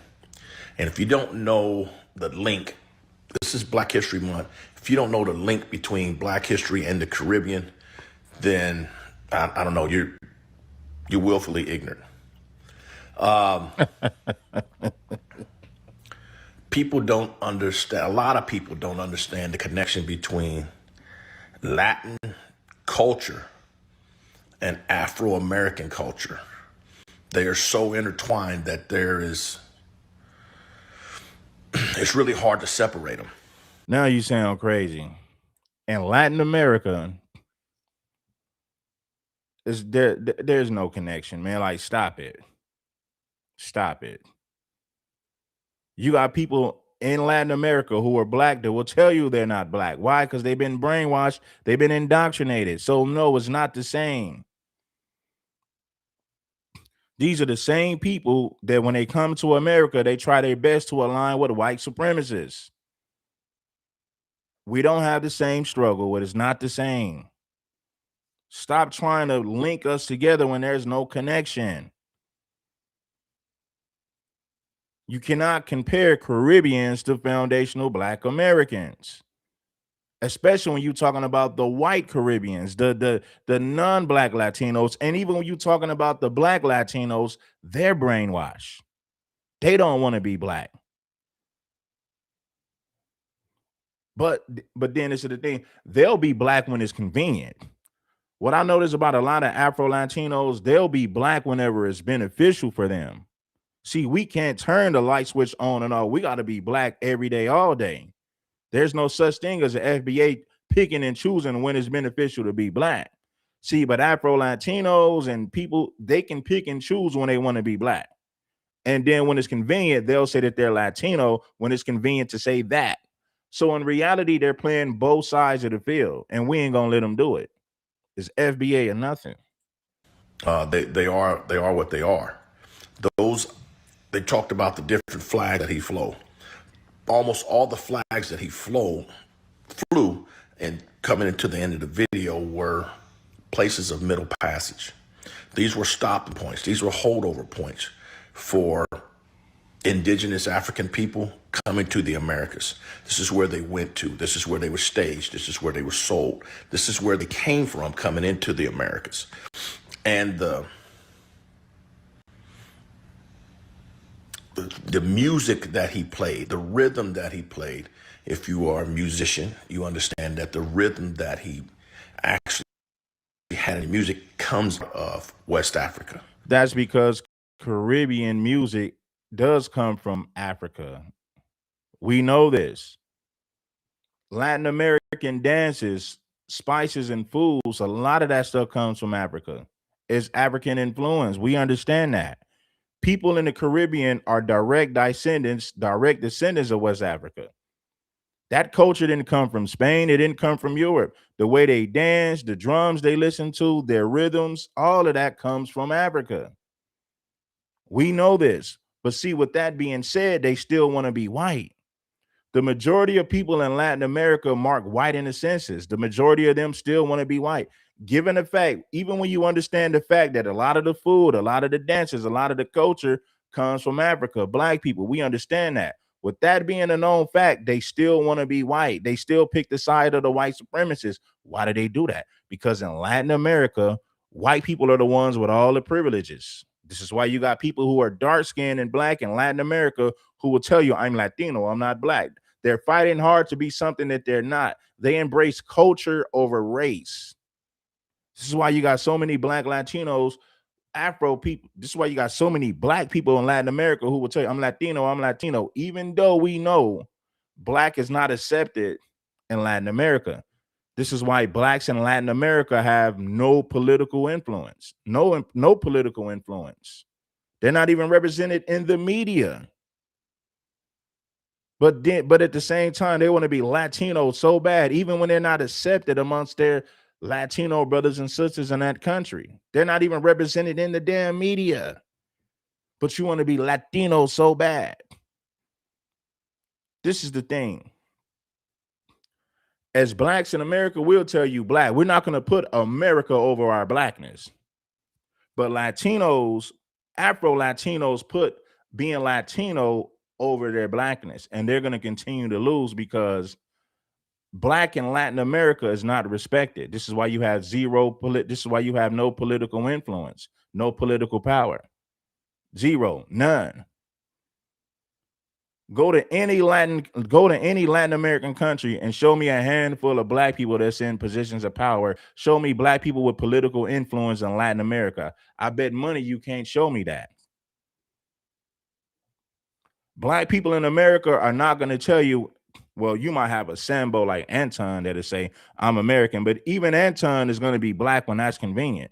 But black Americans put our blackness first. We're not going to say that we're Americans before we're black.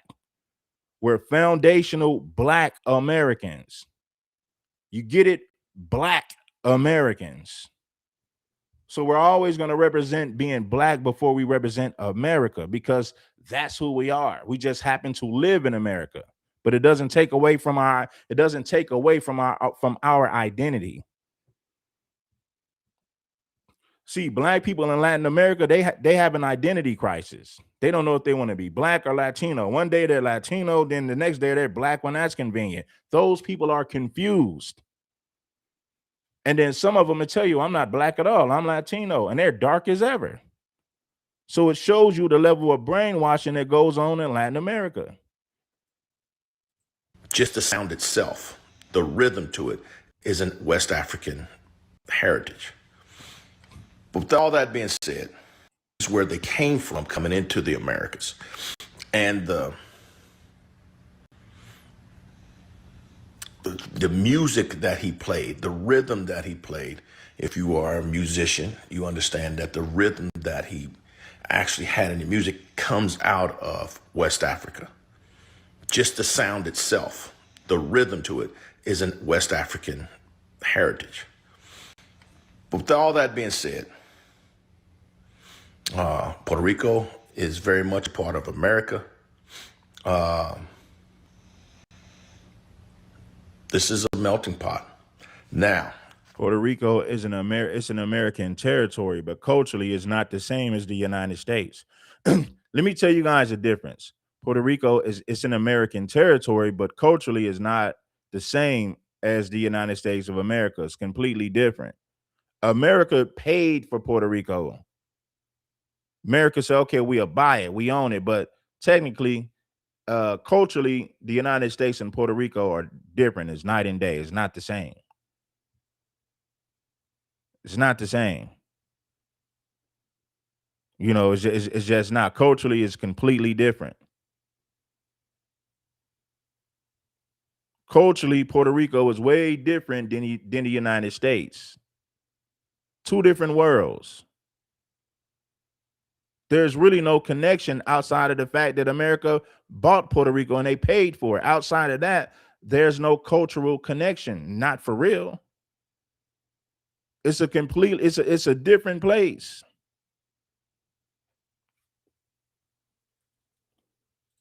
don't get it twisted. Because if you come here, you have an obligation. If you want to be an American, you have an obligation to come here the correct way. Not by trying to circumvent the system, not by trying to leapfrog ahead of people that before you came here and did everything the proper way and became American. That a lot of Puerto Ricans have somewhere down the line come from Black people, but there are Puerto Ricans who are alive today who are Black people. So I don't really care if 4 or 5 generations ago you were Black. There are people who are 4 or 5 generations ago, they were white, but like that doesn't do anything for the privilege, does it? Because this is not about Bad Bunny's being Black or whatever. Listen, it doesn't matter if Bad Bunny was Black. let's say Bad Bunny was an Afro Latino, it still wouldn't matter because he was speaking in Spanish. We want to listen to music in English. So the language is what made the big difference.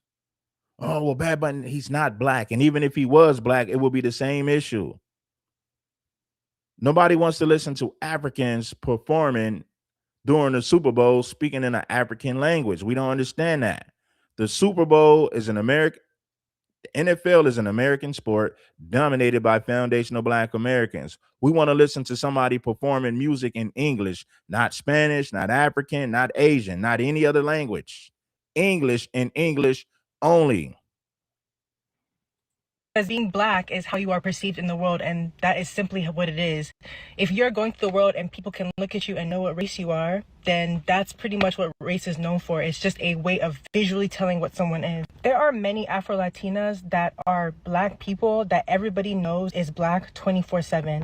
And funny enough, there are a lot of Afro-Latinas that people don't know are black simply because of how colorism and anti-blackness works. So I'm not going to hold space for somebody who people do not know came from black people 4 or 5 generations ago.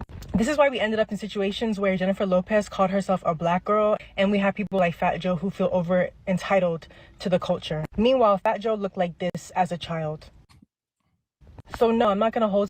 That's Fat Joe as a child. So Fat Joe tried to say he was black. Like, no, he's not, man. Look at that.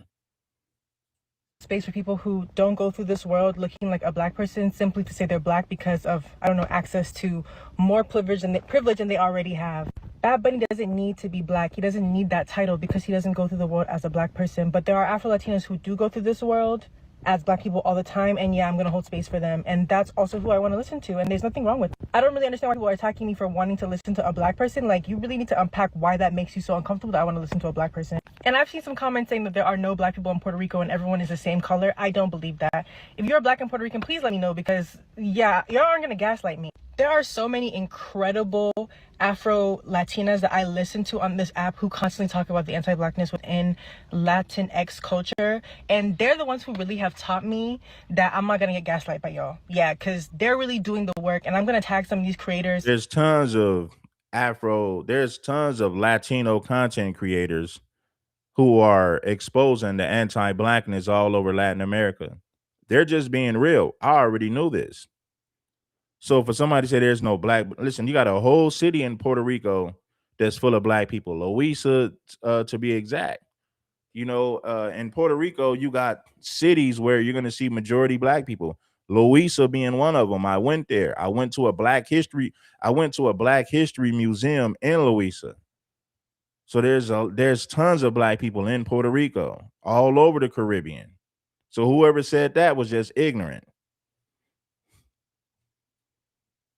Up here, but yeah, y'all not gonna trick me. You cannot trick me. Watched the halftime show, did not think I would be one of the ones that was mad about the halftime show, yet here I am.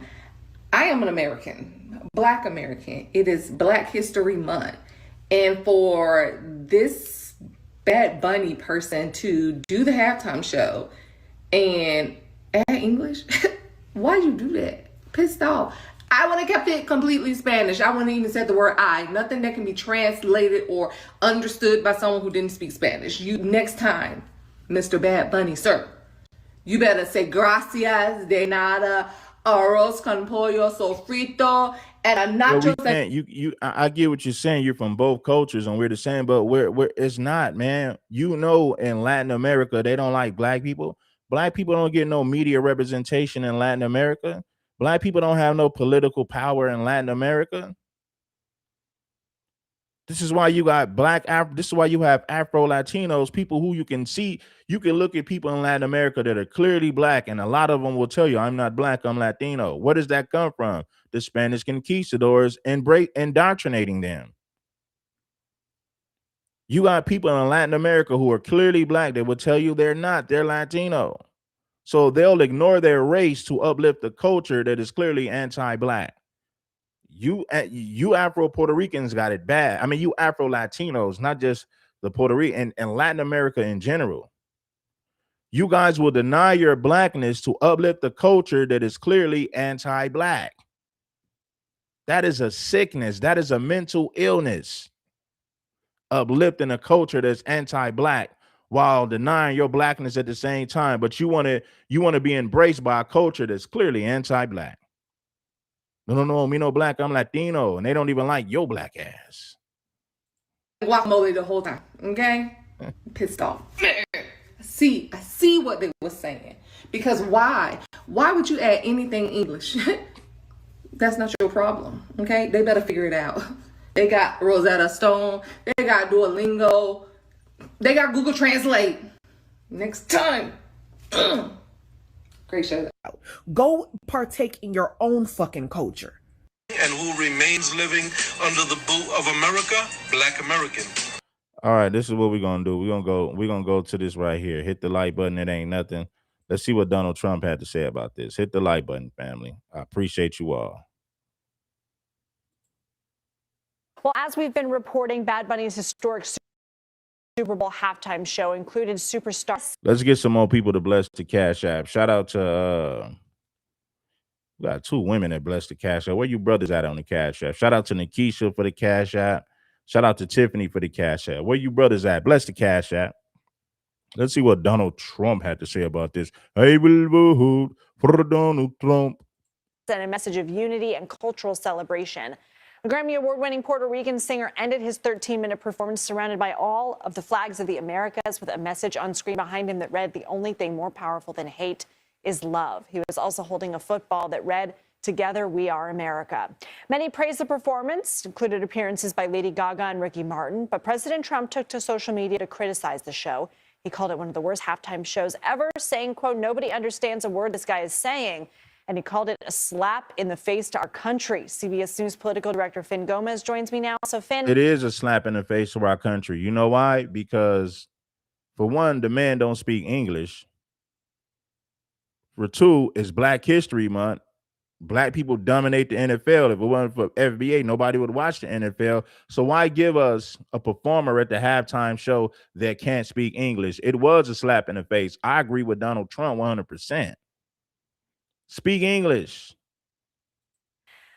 Let's talk about the Latino vote because President Biden won it in 2020 by a wider than 60 to 40 percentage split. President Trump was able to make serious gains in 2024 among Latinos, 48% of the vote. Does he risk alienating this coalition with these comments?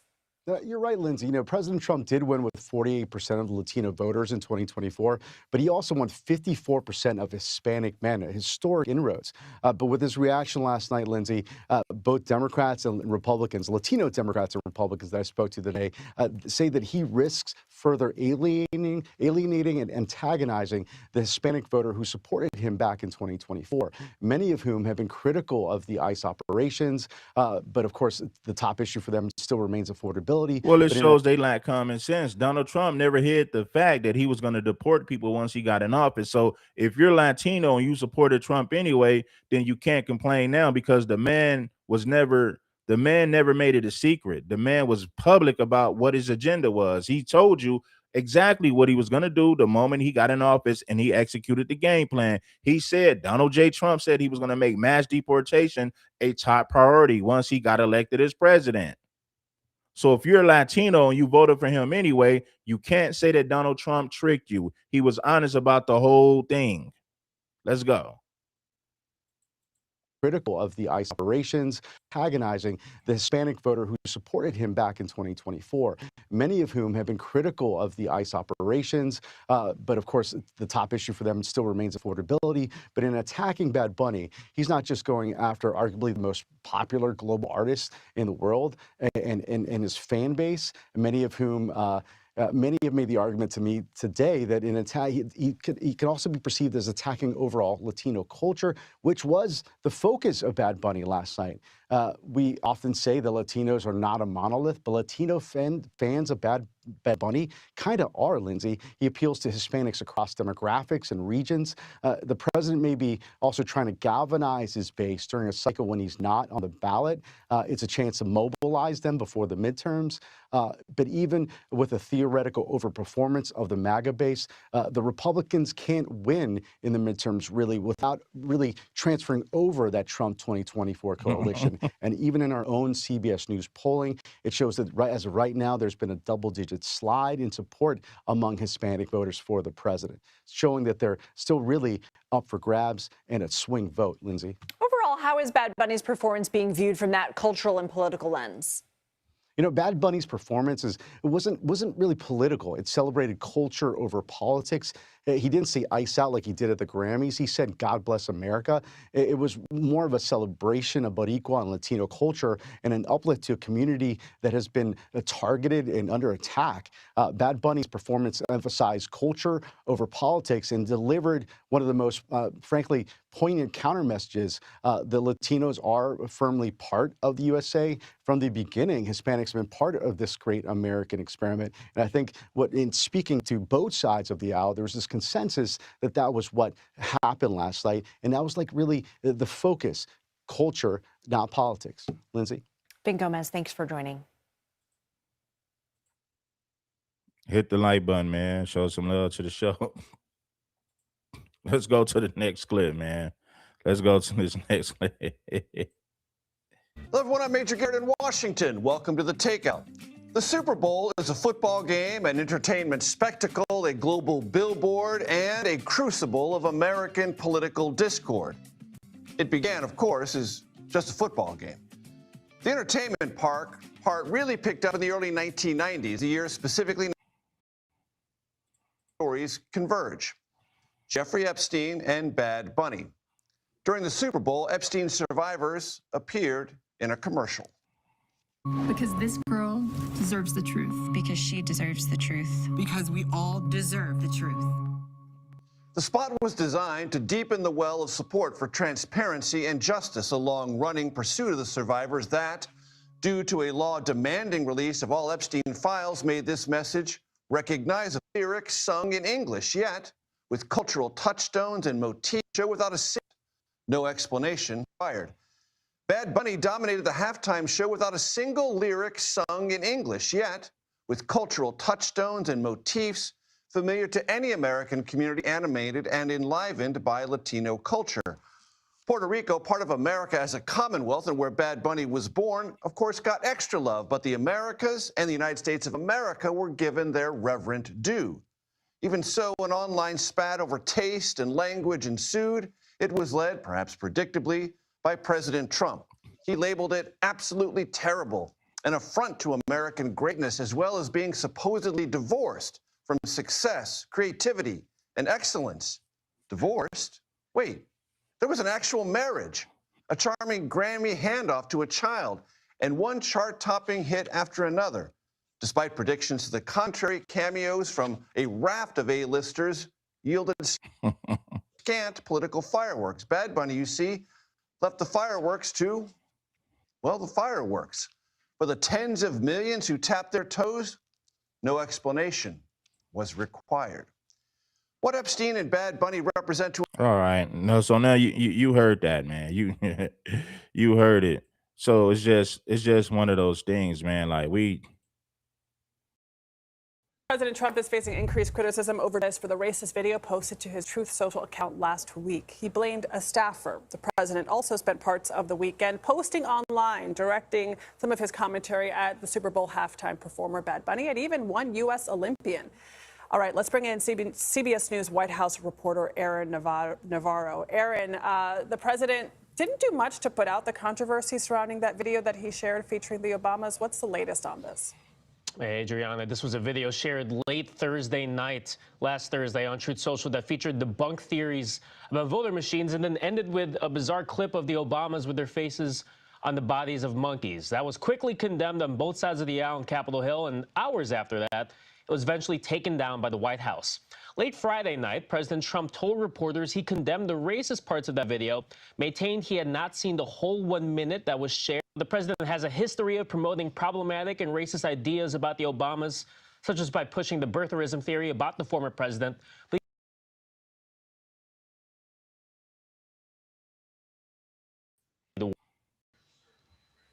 All right, Aaron. So the president took the opportunity this weekend, amongst a bunch of other things, to insult a U.S. Olympic skier. Bring us up to speed. Here, due to growing. All right. You heard that. Let's go over here. Show some love, man. Show some love. Hit that like button. Let's see what you want.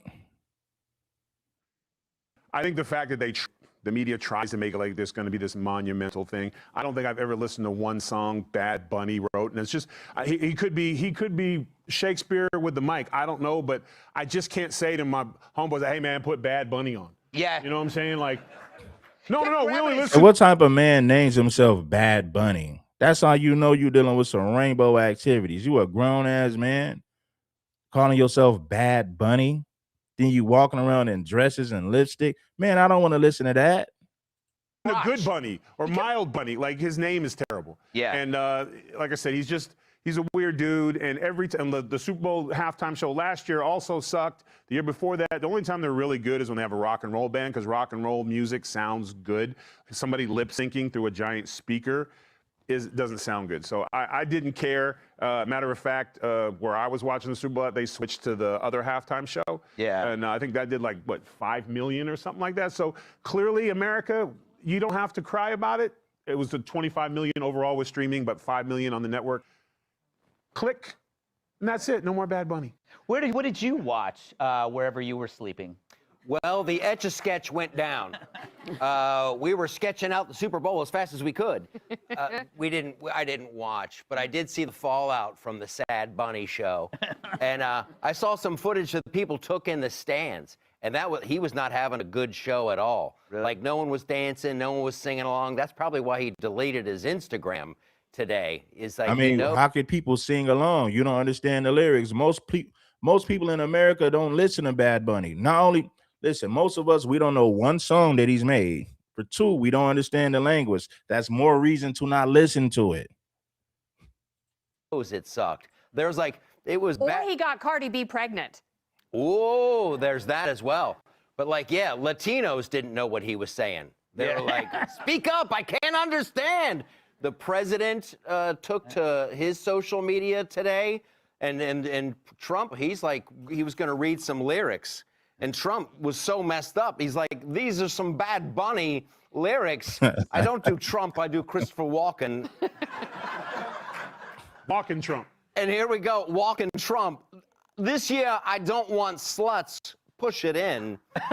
They see you with a lot of jewels and they want to stay. Push it in.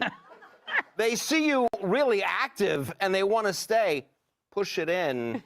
Because you look hot. Because you look hot. Push it in. Me. Completely. Bad Bunny at the Super Bowl. I'm going to be honest, Greg. If he did that at the Super Bowl, I would watch. I would watch too. Let's move to the next clip, man. Hit the like button.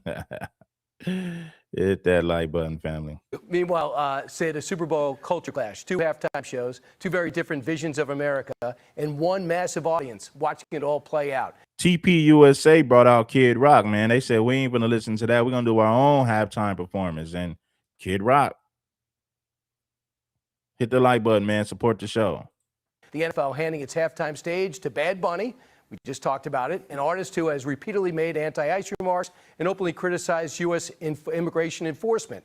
The decision sparking backlash. Now, if this dude has made anti-ICE remarks, why would he be performing? If you're going against what America feel is best, why would they use somebody like this who doesn't speak English to perform during a halftime show? Makes no sense. It just makes no sense. And what do you guys think about Jay-Z? Jay-Z is the one who gave the okay for this.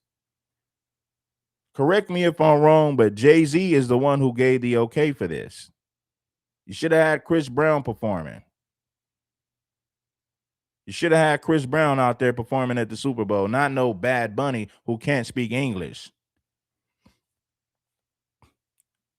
But to my knowledge, Jay-Z is responsible for who performs at the Super Bowl. So shame on Jay-Z for this circus.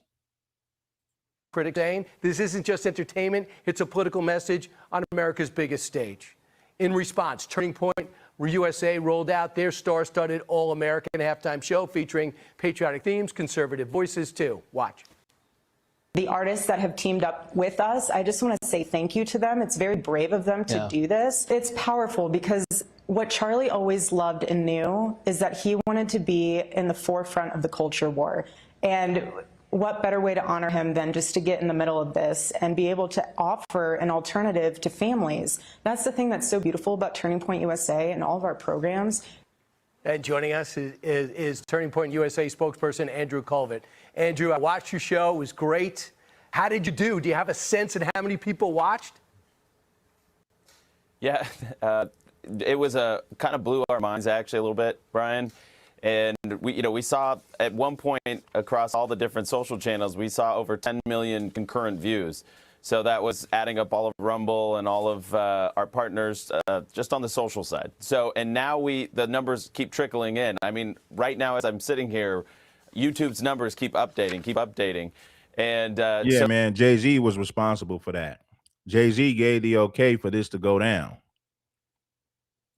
We're trying to put it all together. What I can safely say is that we are now over 20 million viewers across just social. So we haven't even gotten our partner broadcasters, their analytics. As you know, sometimes the ratings take a little while, but that's 20 million viewers. And we don't know how many people were gathered together, 3, 4, 10 in a room watching together. So we're going to try and put a final number on that when we can. What we can safely say is over 20 million Americans tuned in to the All-American halftime show tonight. I looked at the pregame show. They had Green Day, the most anti-American band you could imagine.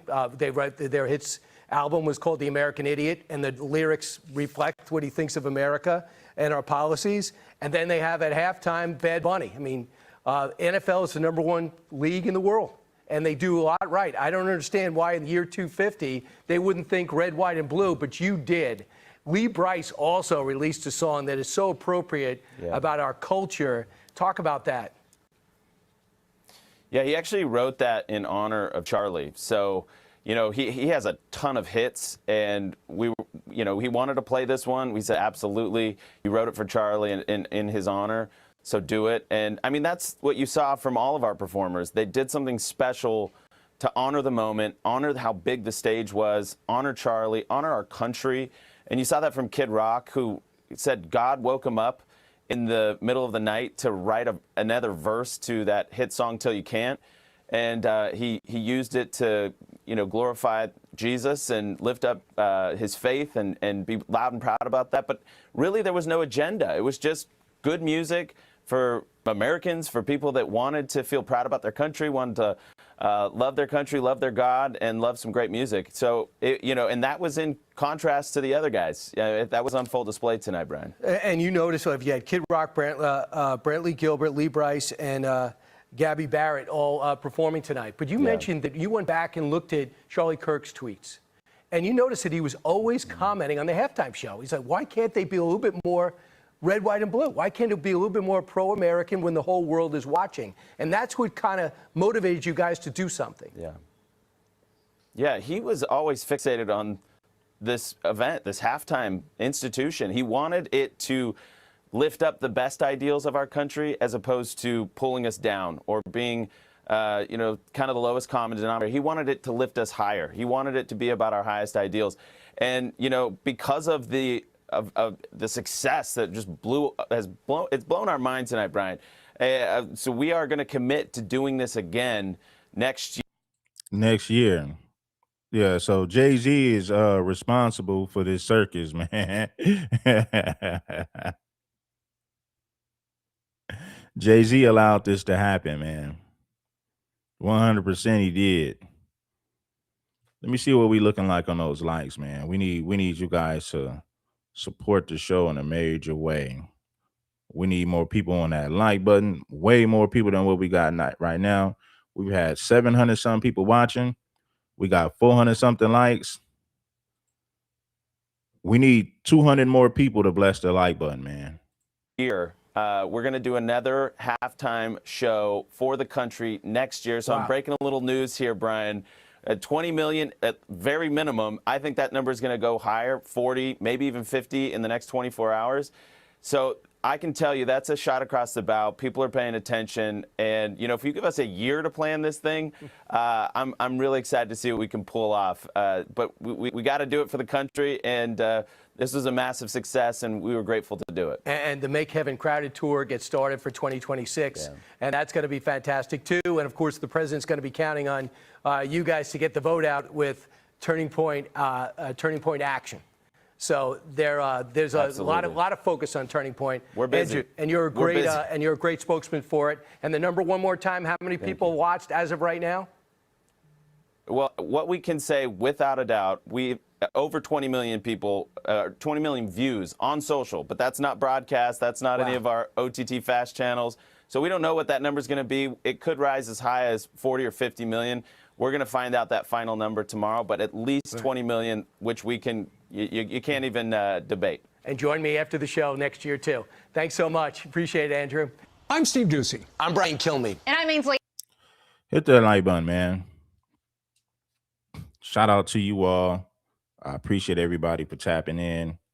You know what it is. Let's get to it. The game is fluid. King Supreme. You know what I mean. If we can get, let me see. Games played in other countries. Let's say this real quick. Let me say this real quick. If we get 200 more people to bless the like button, and we need 3 more people to bless the Cash App. If you guys want to, then I'll drop the link. But we got to get some more likes, and we need a few more contributors on the Cash App. Then I'll drop the link. Hit the like button. Players about the halftime show, and one with I don't even know who Bad Bunny is, another I do not like it. I feel like there's tons of artists out there who are fans of the game, and I don't speak Spanish, so I'm not a big fan. All of those are quotes on your screen. Turning Point USA will host an alternate halftime show with Kid Rock headlining. And gaining traction online, a petition to replace Bad Bunny with country legend George Strait is getting some 127,000 signatures so far. Sage Steele, former ESPN anchor and host of the Sage Steele Show, is with me now. Good to see you. So what's your take on this and the alternative for people? I love that there's an alternative. That's what America is all about. And I give TPUSA a lot of credit for doing so. I think it was needed more than ever. However, I believe more people will probably go ahead and watch the Super Bowl halftime show with Bad Bunny, if for no other reason, Harris, because a lot of times people hate watch just to see how bad he's going to be. And if you think this was announced 4 months ago, unfortunately, he made it very clear. He's Listen, man, I was at the casino, man, in Las Vegas. I watched the Super Bowl in Las Vegas, right? And was at the casino with some friends, and we watched the Super Bowl. A lot of Spanish-speaking people walked out right after the halftime was over, right? They came up there just to watch the halftime show. Now, that's not to say that you had some Latinos who are fans of football, but there was a large percentage of Latino people who only came there to watch the halftime show. They're not supporters of football. In Latin America, they like soccer. Soccer is their favorite sport in Latin America. It's not football. So why would you bring a non-English speaking person to perform at an American event that's dominated with black players during Black History Month? So it was disrespectful. The NFL is dominated with black talent, FBA talent during Black History Month. And you bring out somebody who speaks Spanish to perform for the halftime show? That was disrespectful. Clearly, they disrespected foundational Black Americans, bringing a non-English speaking individual to perform during halftime. And nobody understands what he's saying. None of us understood what he was saying at all. I'm not speaking in English, singing in English. I'm singing in Spanish. You have 4 months to learn the language. And I think that's the part, along with the hate and the talk about ICE, et cetera, that disturbs so many people. However, what we have to remember is that this is a business decision. 2 years ago, there were only 2 NFL games played in other countries. Last season 3, and in 2025, 5 games. All the commissioner cares about right now is growing the game, and they want to be in more countries. So they don't care what the players that they interviewed are saying or what the fans are saying. This is about the business of the NFL and making it more global. I did not know that Bad Bunny had said we had 4 months to learn how to speak a different language so that we could, okay. Kid Rock joined Fox and Friends today to talk about TPUSA's decision to do the performance as an alternative.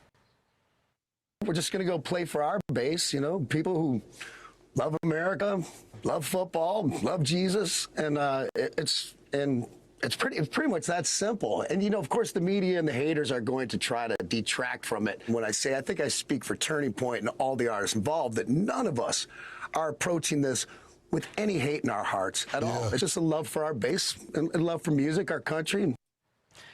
So what you said is so important to know, Sage. You said that this is a business decision. So are we going to see like half the games in the NFL now during a season played off our soil? No, that's not gonna happen. Exactly. That's not what's gonna happen. Jay-Z is responsible for this circus, for this clown show. This is not going to make Latino people want to watch football because Bad Bunny performed during the Super Bowl. It is not. If anything, you pissed off your base. Who is your base? The American people. So you piss off the American people to cater to Spanish Latino people who are not even fans of football. In Latin America, they watch soccer and baseball. They're not fans of football in Latin America. They are not. This is not going to make people from Latin America want to tune in to football. Absolutely not. This was a clown show that Jay-Z is responsible for. Jay-Z is the one that brought this circus to us during the Super Bowl. Jay-Z is responsible 100%. I mean, that's the thing. You should have had Chris Brown performing at the Super Bowl, fool. They've done it within the same weekends. They'll have 2 or 3 games in another country, whether it's the UK or Germany or Brazil, while games are going on in America too. So they want more and more. And again, I don't like this, but I am trying to take the business perspective. And I want to point this one thing out as well, Harris, as I know you got to go here. I mean, this isn't about someone who's not American, Bad Bunny is, but it isn't about that. U2, they're from Ireland. They gave an amazing performance right after 9/11, 20-some years ago. This is about when, as an artist, you lead with hate. And that is what Bad Bunny has done from day one. When he says, I'm not going to speak your language, you have 4 months to learn it. Are you kidding me? It would never be acceptable in their country. So that's the disturbing Right. thing. He said, I don't speak your language. That would never be acceptable outside of America. Listen to what she said. Bad Bunny said, I don't speak your language. You got 4 months to learn it. That is disrespectful. So you're going to force us to listen to something in Spanish in an English-speaking country? The NFL is dominated with black players, FBA people. If you remove FBA people from the NFL, nobody watches it because it lacks talent. But you're going to force us to listen to some music in Spanish during a halftime show? That's crazy. That would never be acceptable in any other country. We can't go to another country, perform something in English, and expect for the local people, expect for the people to accept what we're doing. No, they want to make Americans, they want to force us to accept garbage. If we went to a non-English speaking country and we tried to perform some music in English during one of their events, they're going to say, nope, you got to speak the language. You better speak the language. It's going to be a requirement that you speak the language. They're not going to let us disrespect like that. They're not going to do it. Hit the like button, man, and support the show if you already know. Not that he's from Puerto Rico, that he says he hates us, doesn't want to take our money, but now he's doing it. Well, and you saw Kid Rock there say that the alternative, Turning Point, all of them, they're coming from a place of love, include everybody who wants to watch something different. Sage Steele, good to see you. Thank you. Outnumbered after the break. Bad Bunny had the nerves to say, I'm not gonna perform in English. You got 4 months to learn Spanish. So they want to force us to listen to something in Spanish in America. This is why so many black people have left California, because of stuff like this, where they want you to speak Spanish and they want to cater to foreigners. We got to learn Spanish in an English speaking country. Even at think about these jobs in California. especially some of these labor type of jobs, even in the hospitals. They want you to speak Spanish in an English speaking country. They are catering to illegal immigrants. And they're telling you you need to learn a foreign language to have a job right here in America so that you can cater to the non-English speaking people whose language is Spanish. Shout out to 92 Dolo, man, for blessing the Cash App. Dolo, bless the Cash App. Shout out to Dolo, man. You know what I'm saying? Oh my God, this is crazy. This is pure insanity.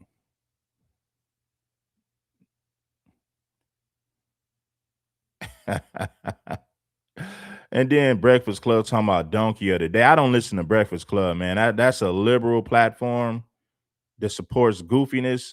I don't have I have no desire to listen to the Breakfast Club anywhere more. I can't tell you the last time that I even listened to the Breakfast Club in the first place.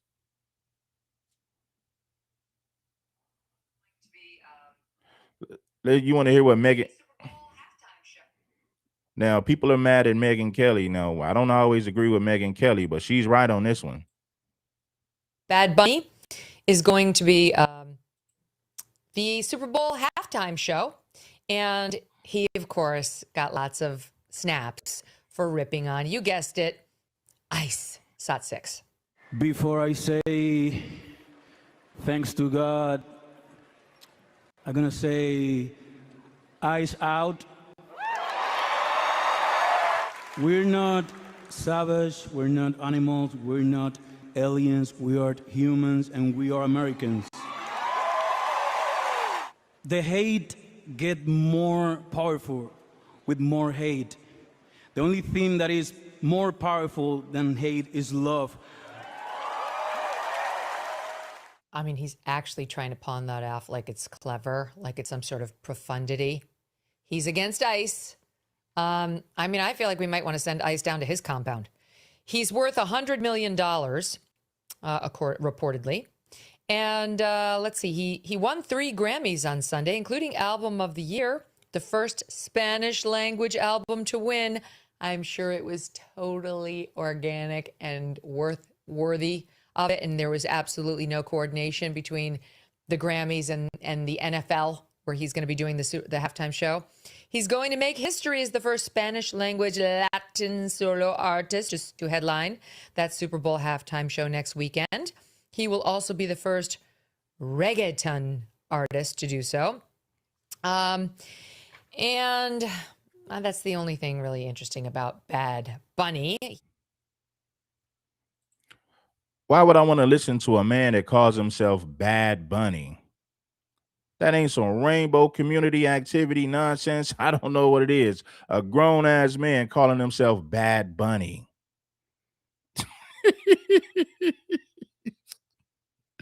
Listen, man, I think we done enough on this one, man. I think I got a follow-up show, a second show that I'll do. Man, this is crazy. A grown-ass man calling himself Bad Bunny. Sounds like, man, that's crazy. Bad Bunny. You're a Bad Bunny. Jesus Christ, man. The people say, this is racism. Shut up, fool. You don't know what racism is. You're not going to force me to listen to something. You're not going to force me to listen to something in Spanish. And if I express my dislike for it, you say, well, you're racist. Shut up, fool. Learn what racism means. Learn what racism is. It's racist because we don't want to listen to something in Spanish, even though we don't understand the language. But it's racist that we didn't want to listen to it. It's racist that we didn't enjoy it. Man, stop it. If you don't like Bad Bunny, you're a racist. Shut up, fool.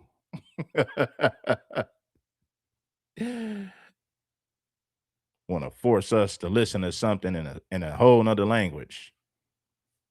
It's crazy. This is nonsense. This is pure insanity. Pure insanity. Hit the like button, family. Where you guys at, man? I appreciate you guys for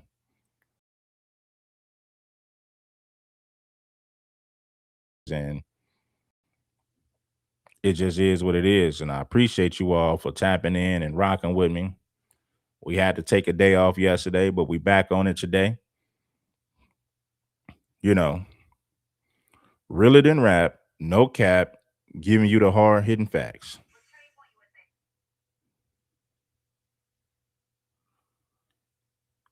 I got one more clip for you guys, man.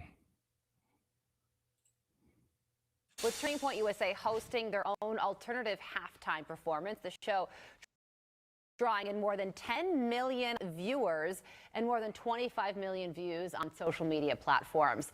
The Turning Point team also dedicated those performances to the life of Charlie Kirk.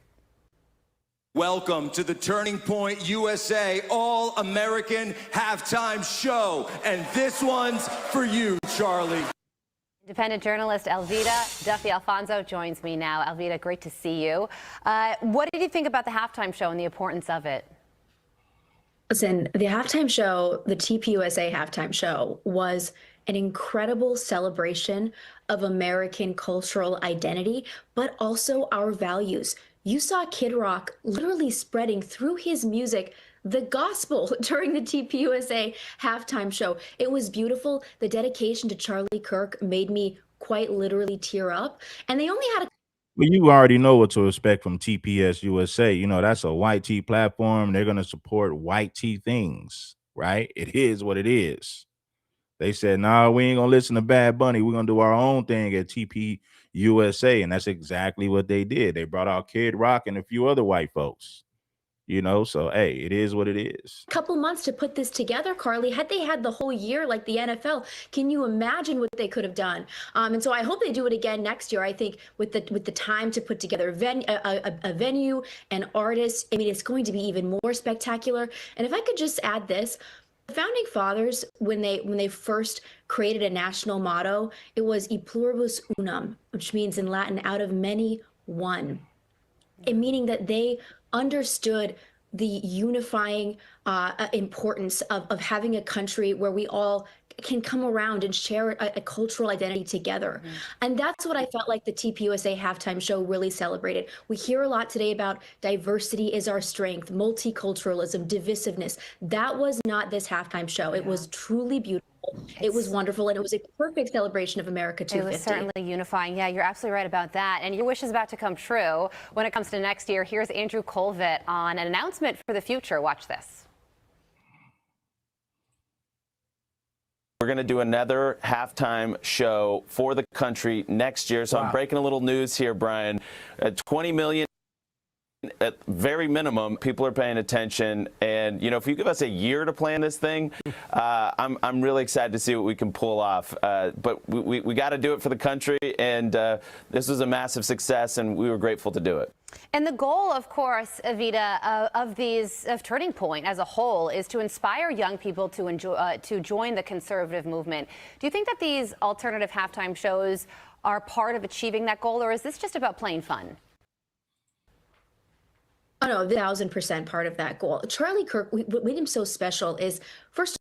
All right, now this is what we gonna do, man. I appreciate everybody for pulling on up. I was thinking about Motor Culture. I enjoyed the show. Good content. Appreciate you, Motor Culture. Now listen, this is not about racism. This is just about reality and realism.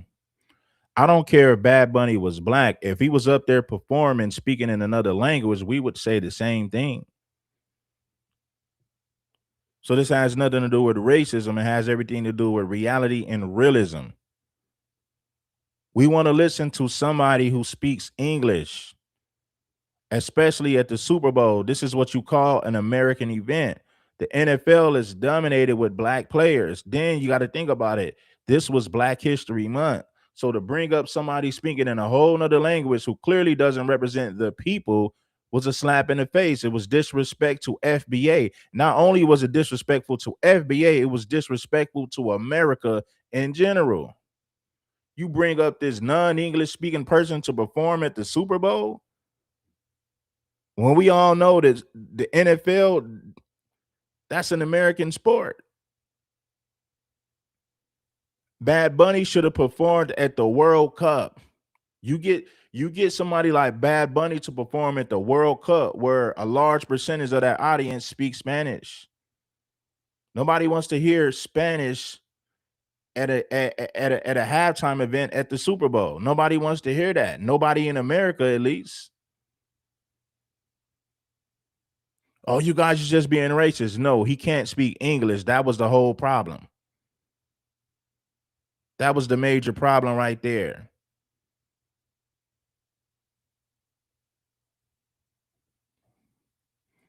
Well, he understood that the future of this country, it rests in our young people.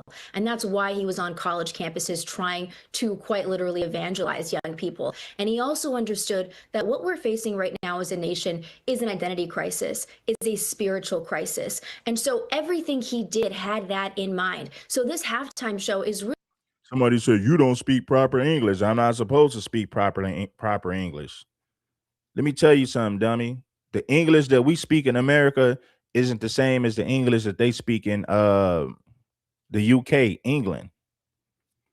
If you left it up to the people in the UK, all of us speak broken English. Even the so-called white people who speak proper, they're not even speaking proper English. If you ask somebody in England, the UK, you dummy. You dummy. The point is, people can understand what I'm saying. I might speak slang, but guess what? People still understand what I'm saying. I'm speaking in English. really about taking back American identity, taking back our culture, embracing our Christian culture again. So it was truly in the spirit of Charlie Kirk, of everything he stood for. And I think it's so important for young people to have seen. Yeah, man. You listen, you get somebody like Bad Bunny to perform at the World Cup, not at the damn Super Bowl. This halftime show and seeing the number, I mean, the numbers speak for themselves. Absolutely. People are thirsty. Yeah. Also want to squeeze in a little bit of time to talk about the Super Bowl ads. Here is Mike Tyson talking about Maha. Watch this. My sister's name was Denise. She died of obesity at 25. She had a heart attack. I was so fat and nasty. I would eat anything. I was like 345 pounds. A quart of ice cream every hour. I had so much self-hate when I was like that. I just wanted to kill myself. We're the most powerful country in the world, and we have the most obese, fudgy people. Something has to be done about processed food in this country. What do you— That was Mike Tyson right there. They're not mad at white people. Right. That's true. She said, they're not mad at white people. Had entirely different, and yes, that's the truth. White people are the main ones that were pissed off about it. You got some black people that expressed their opinion about the Bad Bunny performance at the halftime show, but most of your pushback comes from white people. White people were the main ones pissed off about Bad Bunny performing at the Super Bowl. They were the main people pissed off about it. Let me bring in a few people, man. I want to bring up a few people, man. But just be brief, man. Pull up and speak your piece, and I'll drop you down. So if you wanna pull up to speak, the time is now. Don't be long-winded. Just get up here, speak your piece, and then if so, I'll bring up another person and another person. So if you guys want to add to the conversation, the link is in the chat. You are welcome to hit that link right now. The link is in the chat. Let me bring up Big E. I know Big E wanted to cook on this one. I said, let me bring up Big E because I know. So leave the profanity out. This is what I'm letting you guys know. No N-words, because YouTube been policing the channel again. So no N-words and no profanity. Speak your piece, and we're going to move it to the next caller. I'm going to bring up Big E first. Big E, you got it, my brother. You know what you want to do? You ought to make a video using the beginning of No Vaseline. Here's what they think about you. No more money for Jew. Here's what they think about you. We're going to march against reparations heavy. Here's what they think about you. Oh, them niggas ain't got no culture. But then they turn around and mad at us for not, jacking what they trying to give us. If we could put together we talking about just in the last 2 years, lives of you sounding just like the people who you claim is oppressing y'all, right? I'm talking about y'all don't want to talk about the racist part of y'all. Y'all don't even like the black people that's in your respective countries that actually speak your language. Y'all don't give them no recognition, like none. You know what I'm saying? Yet y'all come to America, then y'all want to come to black events and then act like you're supposed to represent y'all action that we represent ourselves. Okay, like Red said, none of y'all had nothing to say about these white people who made a whole nother half, who told y'all, nah, we ain't jacking that. We finna do our own little halftime show. And y'all mad at us? We don't speak Spanish either. But we're the ones that have to deal with your racism. You get what I'm saying? See, y'all don't want to say that part. Y'all like to use that minority shit, but then y'all racist just like they are on all levels. Red done played y'all the Nuri Martinez videos. He done played y'all the Valentina Gomez videos. He done played y'all reactions to us just saying, no, y'all didn't help us create hip hop. We was every name in the book. And then you turn around and bring not only this dude here, but he a sodomite to boot. And then you mad at us because we don't accept that. Oh, well, so what y'all didn't understand? There ain't no so what. You don't get to tell us what the hell we supposed to like. We don't like, or how long we been telling you we don't listen to your music. Y'all music just don't move us. It don't matter that it was the halftime show when Jay-Z did it. Jay-Z is suspect right now anyway. We all know that this had everything to do with politics. It didn't have nothing to do with the game or entertainment. You know what I'm saying? So y'all stop that. I really wish y'all would stop trying to push this false narrative like we all together. Y'all keep talking about your personal relationships. Your personal relationships have nothing to do with the way that y'all move politically. You get what I'm saying? Y'all make yourselves look crazy. The same people that voted for deportation is now crying about deportation. That shit is insane. I mean, it's insane to me. And now you trying to force this black brown thing. You want us to get up in this immigration thing, and we're not doing it like we already told y'all we not doing it. So why do y'all keep aiming it at us? You went to an event where the players are mostly black. See, the football players need to start boycotting this crap. They keep talking about they want to grow the league. American football has been around for a long time and is not popular in none of these countries because none of them are really represented in the NFL. I mean, you had a couple that came through there here and there, but they're not interested in playing pro football. So why would you think bringing it to their country is wise when you're not really going to get the support? These are soccer playing nations. Everybody knows this. And even those people want to come get into the American market like David Beckham, et cetera, et cetera. They want to come over here. What's the other one? Cristiano Ronaldo. They want that American money. You get what I'm saying? So, but soccer is their thing. Football, American football is not. Big E dropped down, man. Shout out to Big E. So this is what we're gonna do. I'm gonna bring up Lotus Time, and then I'm gonna let Trav, and we're gonna land. Lotus Ty, you got the flow, sweetie. Hello? I can hear you You can loud and hear clear. me? You got the flow. Okay. Yep. Um, Hi everyone. I just wanted to say that these people were already mad at FBA. So this is just a continued vitriol for us not helping illegal immigrants by being sacrificial lambs physically, emotionally, and politically. So they were already upset that we've been on the couch, not assisting with them, basically wanting to break into the country illegally. But immigration, legal and illegal, has historically hurt FBA by continuously putting us at the back of the hiring lines. So not only have we been at the back of the hiring lines, historically, they have been violent against us. This is where a lot of the LYNCHINGs were coming from that they were doing to us back in the early 1900s, in the early 1800s, is because they were fighting us for the right to be able to work.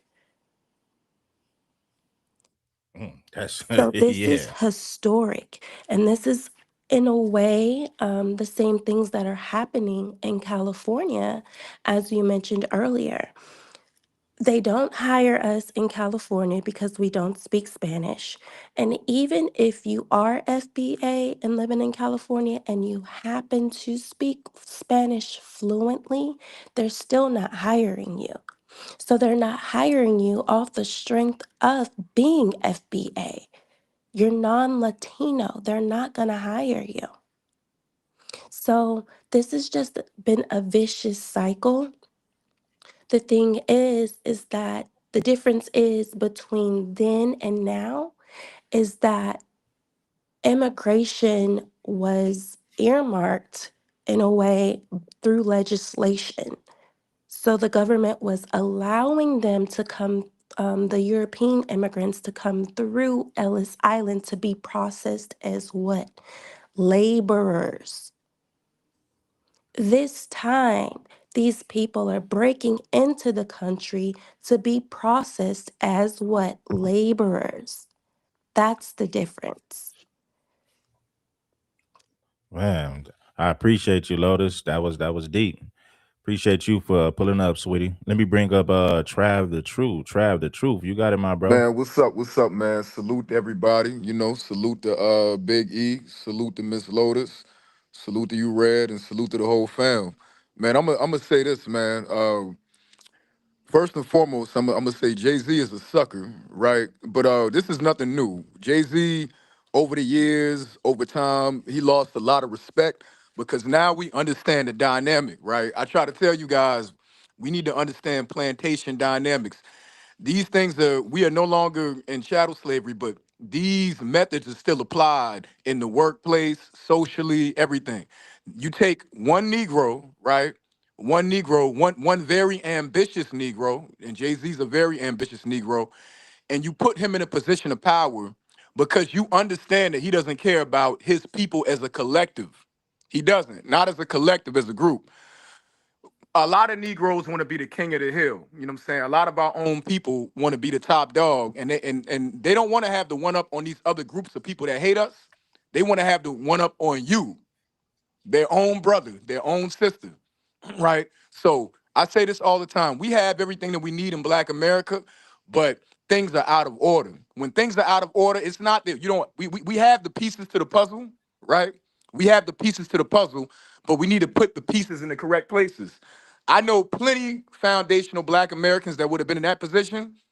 You know what I mean? And they wouldn't have made that decision. With whatever his name is, Bad Bunny. Now I'm gonna say this, right? I ain't got no hate towards Bad Bunny. I've actually heard a couple records that I could bob my head to, whatnot, but overall, it's still not the same influence as foundational Black American music. And I agree with you guys as far as when I look at this, I see colonization. I'm gonna tell y'all something. Hispanics don't operate like us, right? When they get their numbers up, we talk about this all the time. You know what I mean? The next thing is they're going to try to get their family members in the door, their friends, and they care about cultural influence. I'm telling you, I know these people. When they don't see their culture glorified enough, they don't like it, and they have deeply rooted insecurities. Going back to what Miss Lotus said, I'm a co-sign that because I was going to say this too. We're dealing with animosity that was already there, right?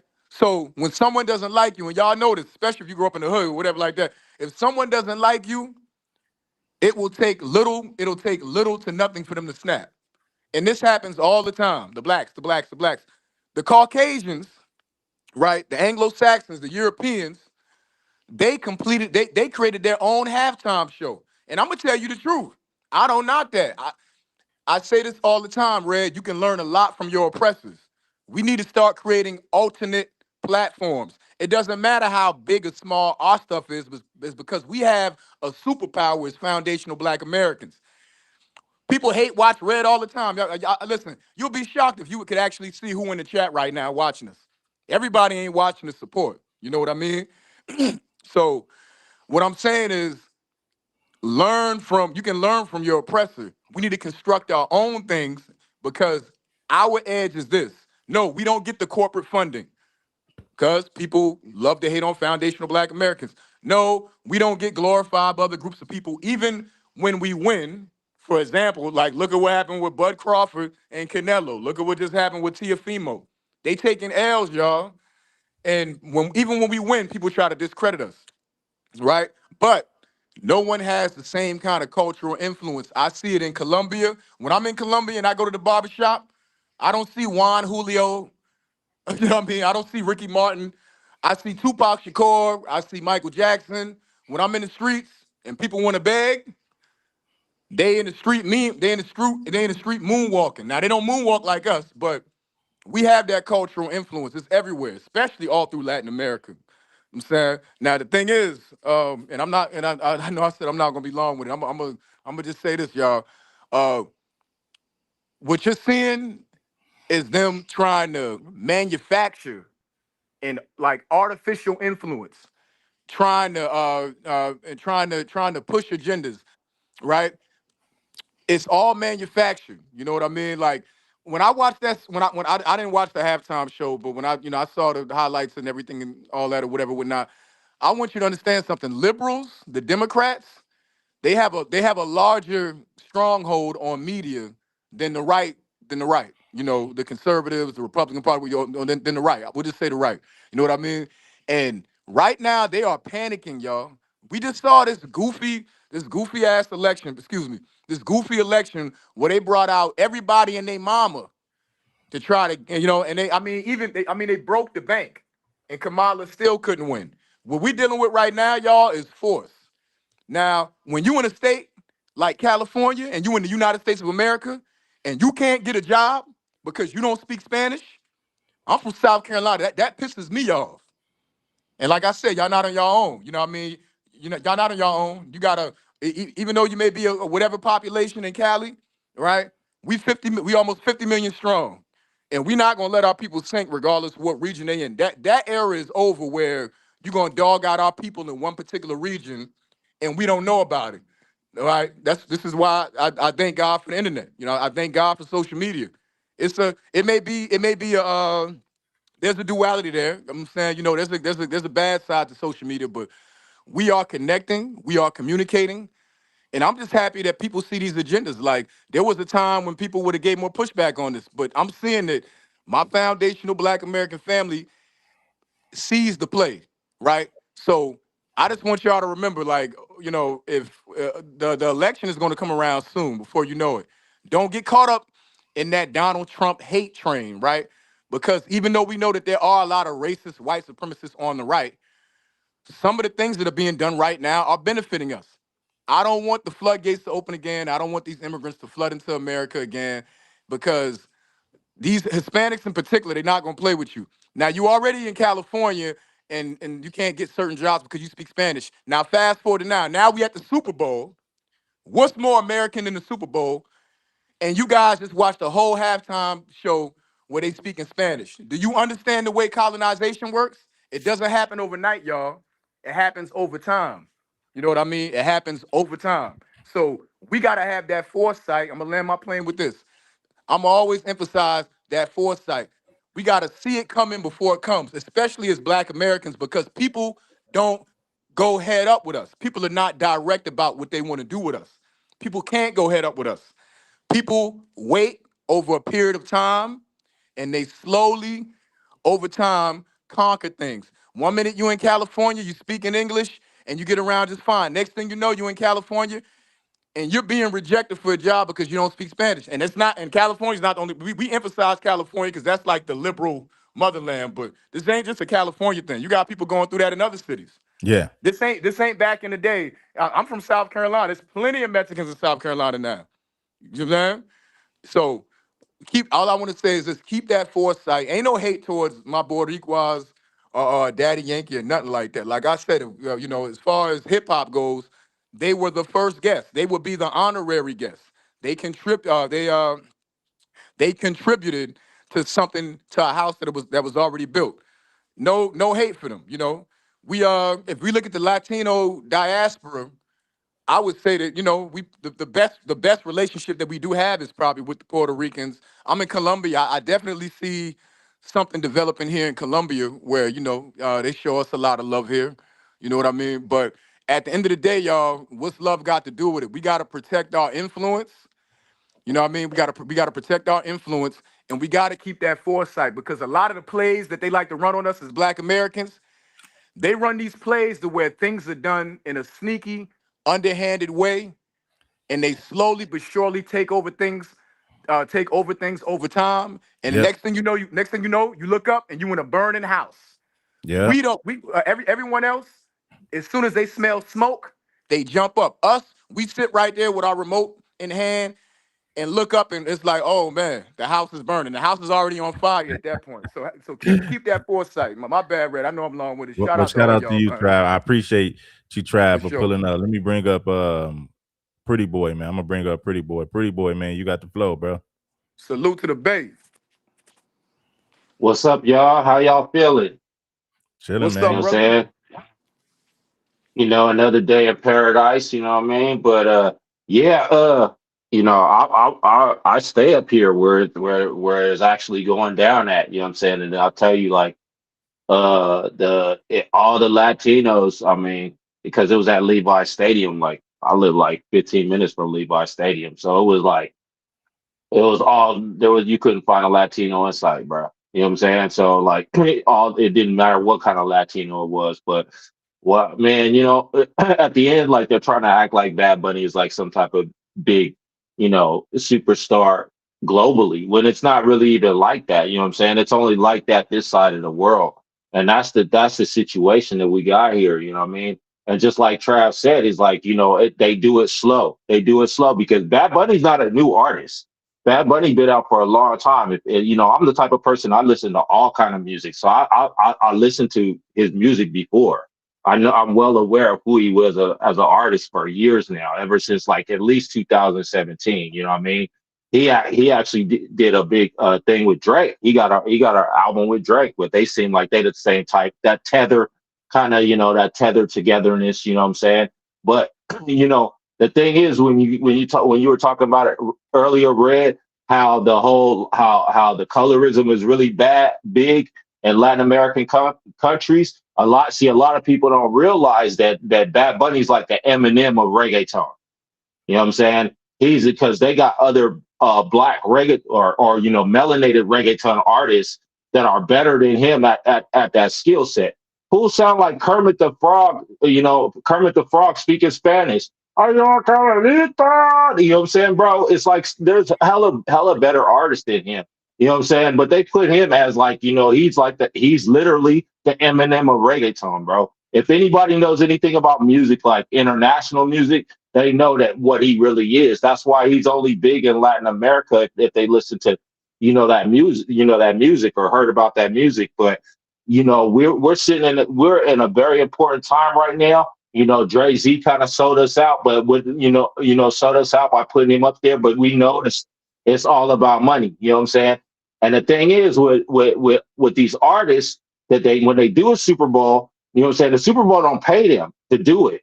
You know what I'm saying? They invite them, they let them come in, but they got to pay for everything else. The artist, you know what I'm saying? He's worth $100 million, and you know what I'm saying? So he was able to capitalize on it because it's obviously is the biggest promotional thing. Because you look at all the artists that came before him and did their shows before them, it gives them like an extra boost to their career. If you notice, you know what I'm saying? It's like yeah. But otherwise, we got to be very careful because it's a slow burning thing. Because the worst thing they could do this at that specific point in time is during Black History Month. So Pete Gang, that's a straight slap in the face after the fact that we said, no, we're not getting involved in your ICE politics. You know what I'm saying? And if anything, we're going to report y'all so we could get that bread that they're giving out. You know what I'm saying? And so what they did, what do? One of the biggest sports, the biggest sport on U.S. soil, with the heavy black influence that basically would not survive without us being involved in it and bringing forth the skill, the entertainment to the game. What do?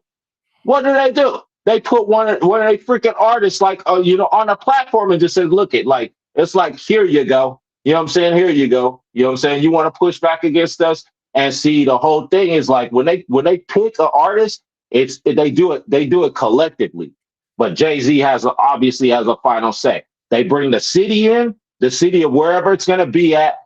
They all negotiate. You know what I'm saying? And of course they're gonna have a fruitcake in Frisco, bro. Come on, bro. You know what I'm saying? Fruitcake, California, all these, Vatos Locos up here is like, what do they have? Ricky Martin, Booty Fartin' Martin, you know what I'm saying? And, Bad Pussy, giving cakes together. And then they have, what do you call it? Lady Gaga, she's questionable. You don't even know if she's a man or a woman. You know what I'm saying? So it's ridiculous, bro. You know what I'm saying? We got to really, really, really really peep what's going down. You know what I'm saying? Because everything that, the sun sets in the west, right? So everything that starts here is going to spread abroad, and it keeps happening. You know what I'm saying? It's like little signs, little signals here and there that's showing to us as a people, we got to step our game up. Just like Trav said, you know what I'm saying?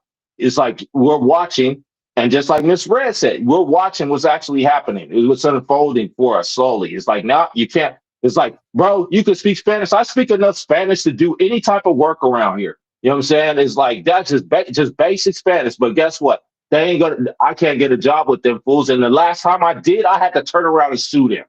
You know what I'm saying? Because they discriminate against me. You know what I'm saying? That's the way it is, bro. You know what I'm saying? We got to really, really, really, really pay attention to how it, and it's going to be something else. Trust me. It's going to keep on being these little things. That when it comes to these migrants, you know what I'm saying? And a few little migrants that played on the Seahawks that turned up and they were waving their flag too. Now keep in mind, this dude, literally, this Bad Pussy dude, he literally burned the United States flag on stage at a concert a year before this. Not even a year. I think it was like 8 months before. I didn't even know that. He burned the USA flag? Yes, in front of everybody. All right, on stage. Put it up and just burn it. You see what I'm saying? But yet, peep this out. Look at what they do. Kaepernick gives a knee, you know what I'm saying, that sets a knee. United States soldiers were with him on that. And what do? They destroy his career. You know what I'm saying? They destroy his career. Yet you have this dude, you know what I'm saying, this Bad Pussy, he could literally set our flag on fire. You know what I'm saying? And it's cool for him to perform in our faces, bro. And the thing is, like, if you speak any kind of Spanish, to you Spanish speakers out there, you know that song that he was singing up there. You know what I'm saying? You done heard it. And he talks about eating butt on that song. You know what I'm saying? That's why they didn't have no subtitles. That's why they don't have no subtitles during the whole thing. That's why the FCC right now, do the research. Right now, FCC is like on their helmet right now because they did it in Spanish. Because you know what? They rely on the ignorance of the American people. It's not a sense of ignorance as we're stupid, but meaning that we don't know. Majority of us don't know Spanish because there's no need to know this freaking language. You know what I'm saying? This Yoda language that don't make no sense. It's no need for us to know that here in the United States. That's why in hip hop, when you listen to their hip hop in that language, it sounds backwards. It doesn't even sound like it makes sense. You can't even rhyme right in that freaking language. Bro, pay attention. These people are coming for us, and they're slowly coming for us, and they've been coming for us out west. So keep your head on a swivel, because for them to do this on Black History Month, bro, is one of the ultimate disrespect days that they could actually do. That's a disrespect not only to us but to our nation and to our people, to actually the history of the NFL in regards to us. You know what I'm saying? Because the NFL is a big significant way that Black Americans basically push themselves in the forefront, because everybody likes football. I don't care if you're the freaking redneck Tommy Billy Bob Thornton from the South. He gonna turn on his damn football game on the damn Sunday at the church. He gonna do it, bro. You know what I'm saying? Because they love the game. You know what I'm saying? People that hate black people, they love football, bro. You know what I'm saying? And they know that we're the beast of football. It's like, you know what I'm saying? They know we're the warriors in football. And they know this, you know what I'm saying? And that's why they feel so disrespected as well, because there's nothing more American than football except for probably baseball than apple pie, bro. And you know what I'm saying? Now, a lot of times I don't even listen to people about football anymore because I played football for a long time. You know what I'm saying? If I hadn't got injured, my career would have went a whole different way. So I feel like ultimately disrespected by this. You know what I'm saying? A lot of us are babies of football. You know what I'm saying? This is disrespectful. And tell you, they're gonna keep doing this. Just be aware, my people. Thanks, Red, for letting me up.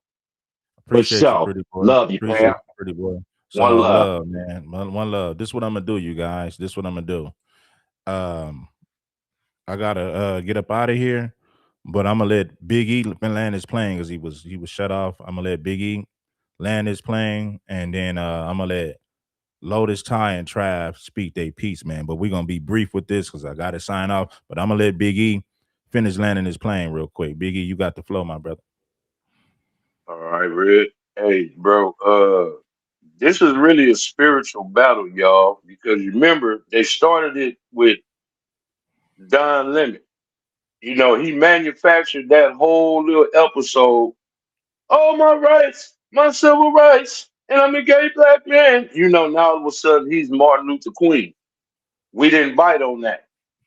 You know what I'm saying? Now they get another sodomite talking about he's here to unite us. Nah, bro, they're trying to get you to accept, you know what I'm saying, what's going on in that spiritual realm, bro. Like, you know what I'm saying? Like, we don't, if you're a straight man, you don't stand with that. But look at the people who they keep putting in your face. You obviously know what they stand for. You know what I'm saying? So they trying to get you to accept that under the guise of all this other stuff. They don't give a damn about no immigration. They don't give a damn about none of that. You know what I'm saying? But you see, they don't bring this to no other community except us. Everything is aimed at us. You know what I'm saying? Like, you making videos about how we felt about the Super Bowl, but we didn't make a whole nother halftime show. You get what I'm saying? Like, we already told you where we stand. Y'all really mad that these white folks are still not accepting y'all. You know what I'm saying? I mean, again, all we get is y'all middle finger and y'all racism. You never wanted to stand with us. Like, we know the hit. Like, y'all might as well stop fronting. You know what I'm saying? Take the veil all the way off. You know what I'm saying? Nothing about what y'all talking about benefits us. Don't holler that, oh, you don't know about the connection. Ain't no, if it was a connection, y'all made sure y'all severed it. Y'all cut that off long time ago. Like I said, Red could make a video of just all the disrespectful videos y'all made, and most of this was unprovoked. You know what I'm saying? So, don't come treat us, with the same racism that the YT people treat us with, and then you turn around. What makes y'all crazy is y'all expect y'all to still love y'all and accept y'all despite y'all treating us like them. Nah, champ, we ain't having that. And all we said was we ain't getting involved in none of them fights no more. And what do y'all keep trying to do? Compare it to civil rights and et cetera, et cetera. Nah, champ, we ain't the ones that's doing that to y'all. So please stop getting us involved with that. We heard y'all when y'all said y'all not black. We heard y'all when y'all said no more money for us. We heard y'all when y'all said y'all gonna march against reparations, et cetera, et cetera. We heard every word y'all said. So why are y'all surprised at the fact that we ain't jacking or listening to nothing y'all talking about? And I'm gonna go ahead and land with that, Red. Y'all go ahead. New year, drink your water, eat your veggies, keep winning, y'all. All right, shout out to Big E. Yeah, that's is what it is, man. What people don't understand is even if you speak Spanish in California, they still not gonna hire you over their people. You know what I mean? So it doesn't matter if you speak Spanish, they still want those particular people working at these jobs. So I'm gonna let Lotus Tide land their plane, and I'm gonna pass it to Trav. Lotus, man, if you got anything to say, sweetie, you got the flow. Hey y'all. So I just wanted to say that they are most definitely throwing this in our faces to desensitize us from what should be normal. And the normal is us not accepting the illegalities of illegal immigration and the normalization of scam birth tourism, because we know it's a scam. And by birth tourism, what I'm meaning is being anchored into this country, because what they're doing is they'll have their children here, they'll be in the country decades, and then when that child turns 18, then they use that child to as a sponsor to be able to sponsor themselves for citizenship. So this is what they're absolutely trying to normalize. This is why you see them in the Super Bowl coming out of the bushes, like they're coming out of the marshes, coming over the borders, hopping over the borders into this country illegally, which this is why they were showing the burning of the flag, of the United States of America flag. Meanwhile, they flee from their countries and are here as refugees from their countries, but they won't burn the flag from the country that they most definitely fled from. It makes no sense. So there's my plane. Well, I appreciate you, sweetie. That's 100%. Like what Ty said is true. Like they won't burn the flag of the country they fled from. They come to America and burn the flag here, even though they reap the benefits that from everything that America has to offer. So yeah, man, I can't get with that. Man, Trav, man, I'm gonna let you land your plane, man, and we're gonna shut this show down, man. Trav, you got the flow, my brother. For sure, man. Man, splendid broadcast, man. Splendid commentary, man. Very, very happy to be a part of this tribe we got over here. I just want to say this, man. Remember American Cholo and how him and his Mexican comrades talked about wanting to stop our reparations. Think about how they spit in the face of our ancestors that had to endure sexual assaults frequently. It was a part of life. You couldn't do anything. They had to endure, our children being fed to alligators, segregation, Jim Crow, chattel slavery, redlining, mass incarceration. The list goes on and on. We still finding out about new ways that they screwed us over every day, you know. So I want you to remember this, because I think what's going to happen this next election is you're going to see a lot of Hispanics shift to the Democratic Party, right? Because they know the vibe, right? They can feel what's in the atmosphere. They can feel that Black Americans are becoming more anti-immigration. Don't let the Democratic shields fool you. Like, these people at ground level, right here with us, and there's a change taking place, right? Not enough of a change, but a significant change, right? So I just want to say this, y'all: do not vote to support these immigration policies. We'll deal with whatever we got to deal with, right? We need, it took generations for us to be put in this situation, so we got to reverse it. We'll be just fine. We can't be deported. For every immigrant that's deported, that's a brother going to a construction site that will get a job. Now, I'm a brother, so I'm concerned about brothers. No one is going to make me feel guilty about that.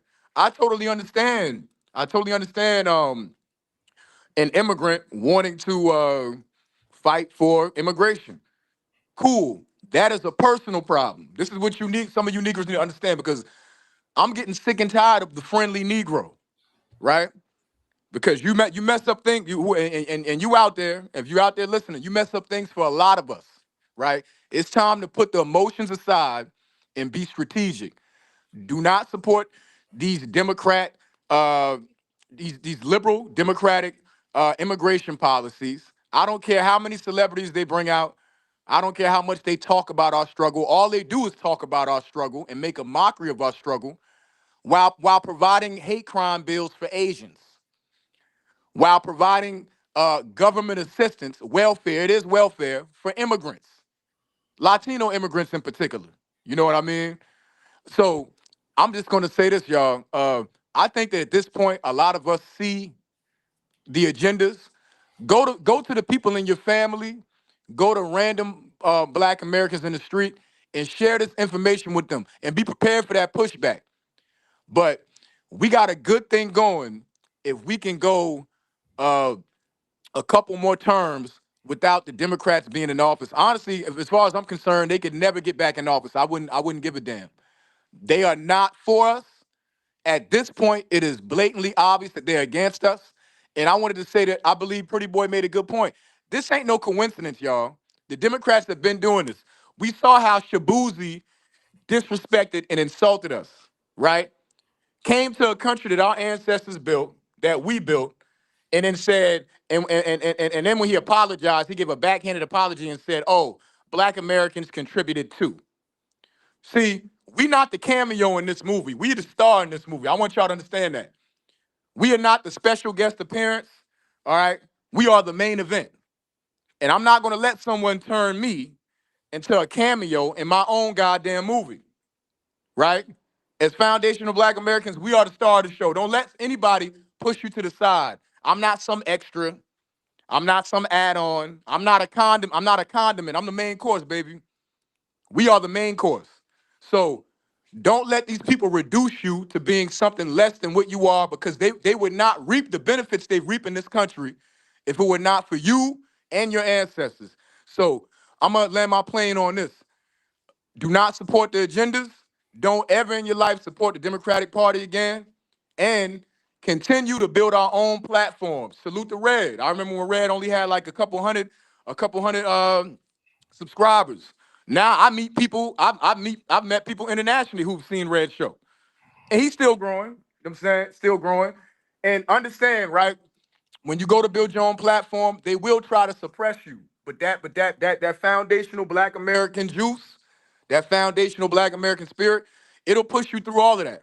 They can do whatever they want to do in the algorithms. They can try to undermine us, but we hold the keys to power. We have the influence, right? It's just like the great Dr. Claude Anderson said, our issue is inappropriate behavior. So let's start behaving appropriately. Don't support these policies, right? And let's create our own alternate platforms to showcase our talent and our people. You know, on that note, I'm gonna land my plane, man. Salute to you, Red. Good show, man. Shout out to Trav, man. I appreciate you, my brother, for pulling up, man. Shout out to Trav the Truth. Shout out to everybody for sliding through, man, for today's show. You know, just is what it is. We gonna close on this right here. Listen, FBA, stand up. It was disrespectful for them to feed us a performer at the Super Bowl who doesn't speak English. It was disrespectful, man, and I'm just here to call it out. The FBA, man, we're the ones that keep football in the game. If you remove FBAs from football, who listens to football? Nobody. You know, if you remove FBA talent from the NFL, nobody watches it, man. And then they did it during Black History Month, which was a slap in the face to FBA, man. And it was a slap in the face to Americans, not just foundational Black Americans, right? You know, it is what it is. I appreciate everybody for tapping in. Subscribe to the channel. I'll be back with a second show today, man. I gotta get another show in, man. I got some more things that I want to talk about today. So bless the like button. It ain't nothing. King Supreme. Subscribe to the channel. We getting bigger and better every day, baby. Salute to the channel. I'm gone. Peace. Shout out to the FBA. FBA all day. They can't stop us. Signing out.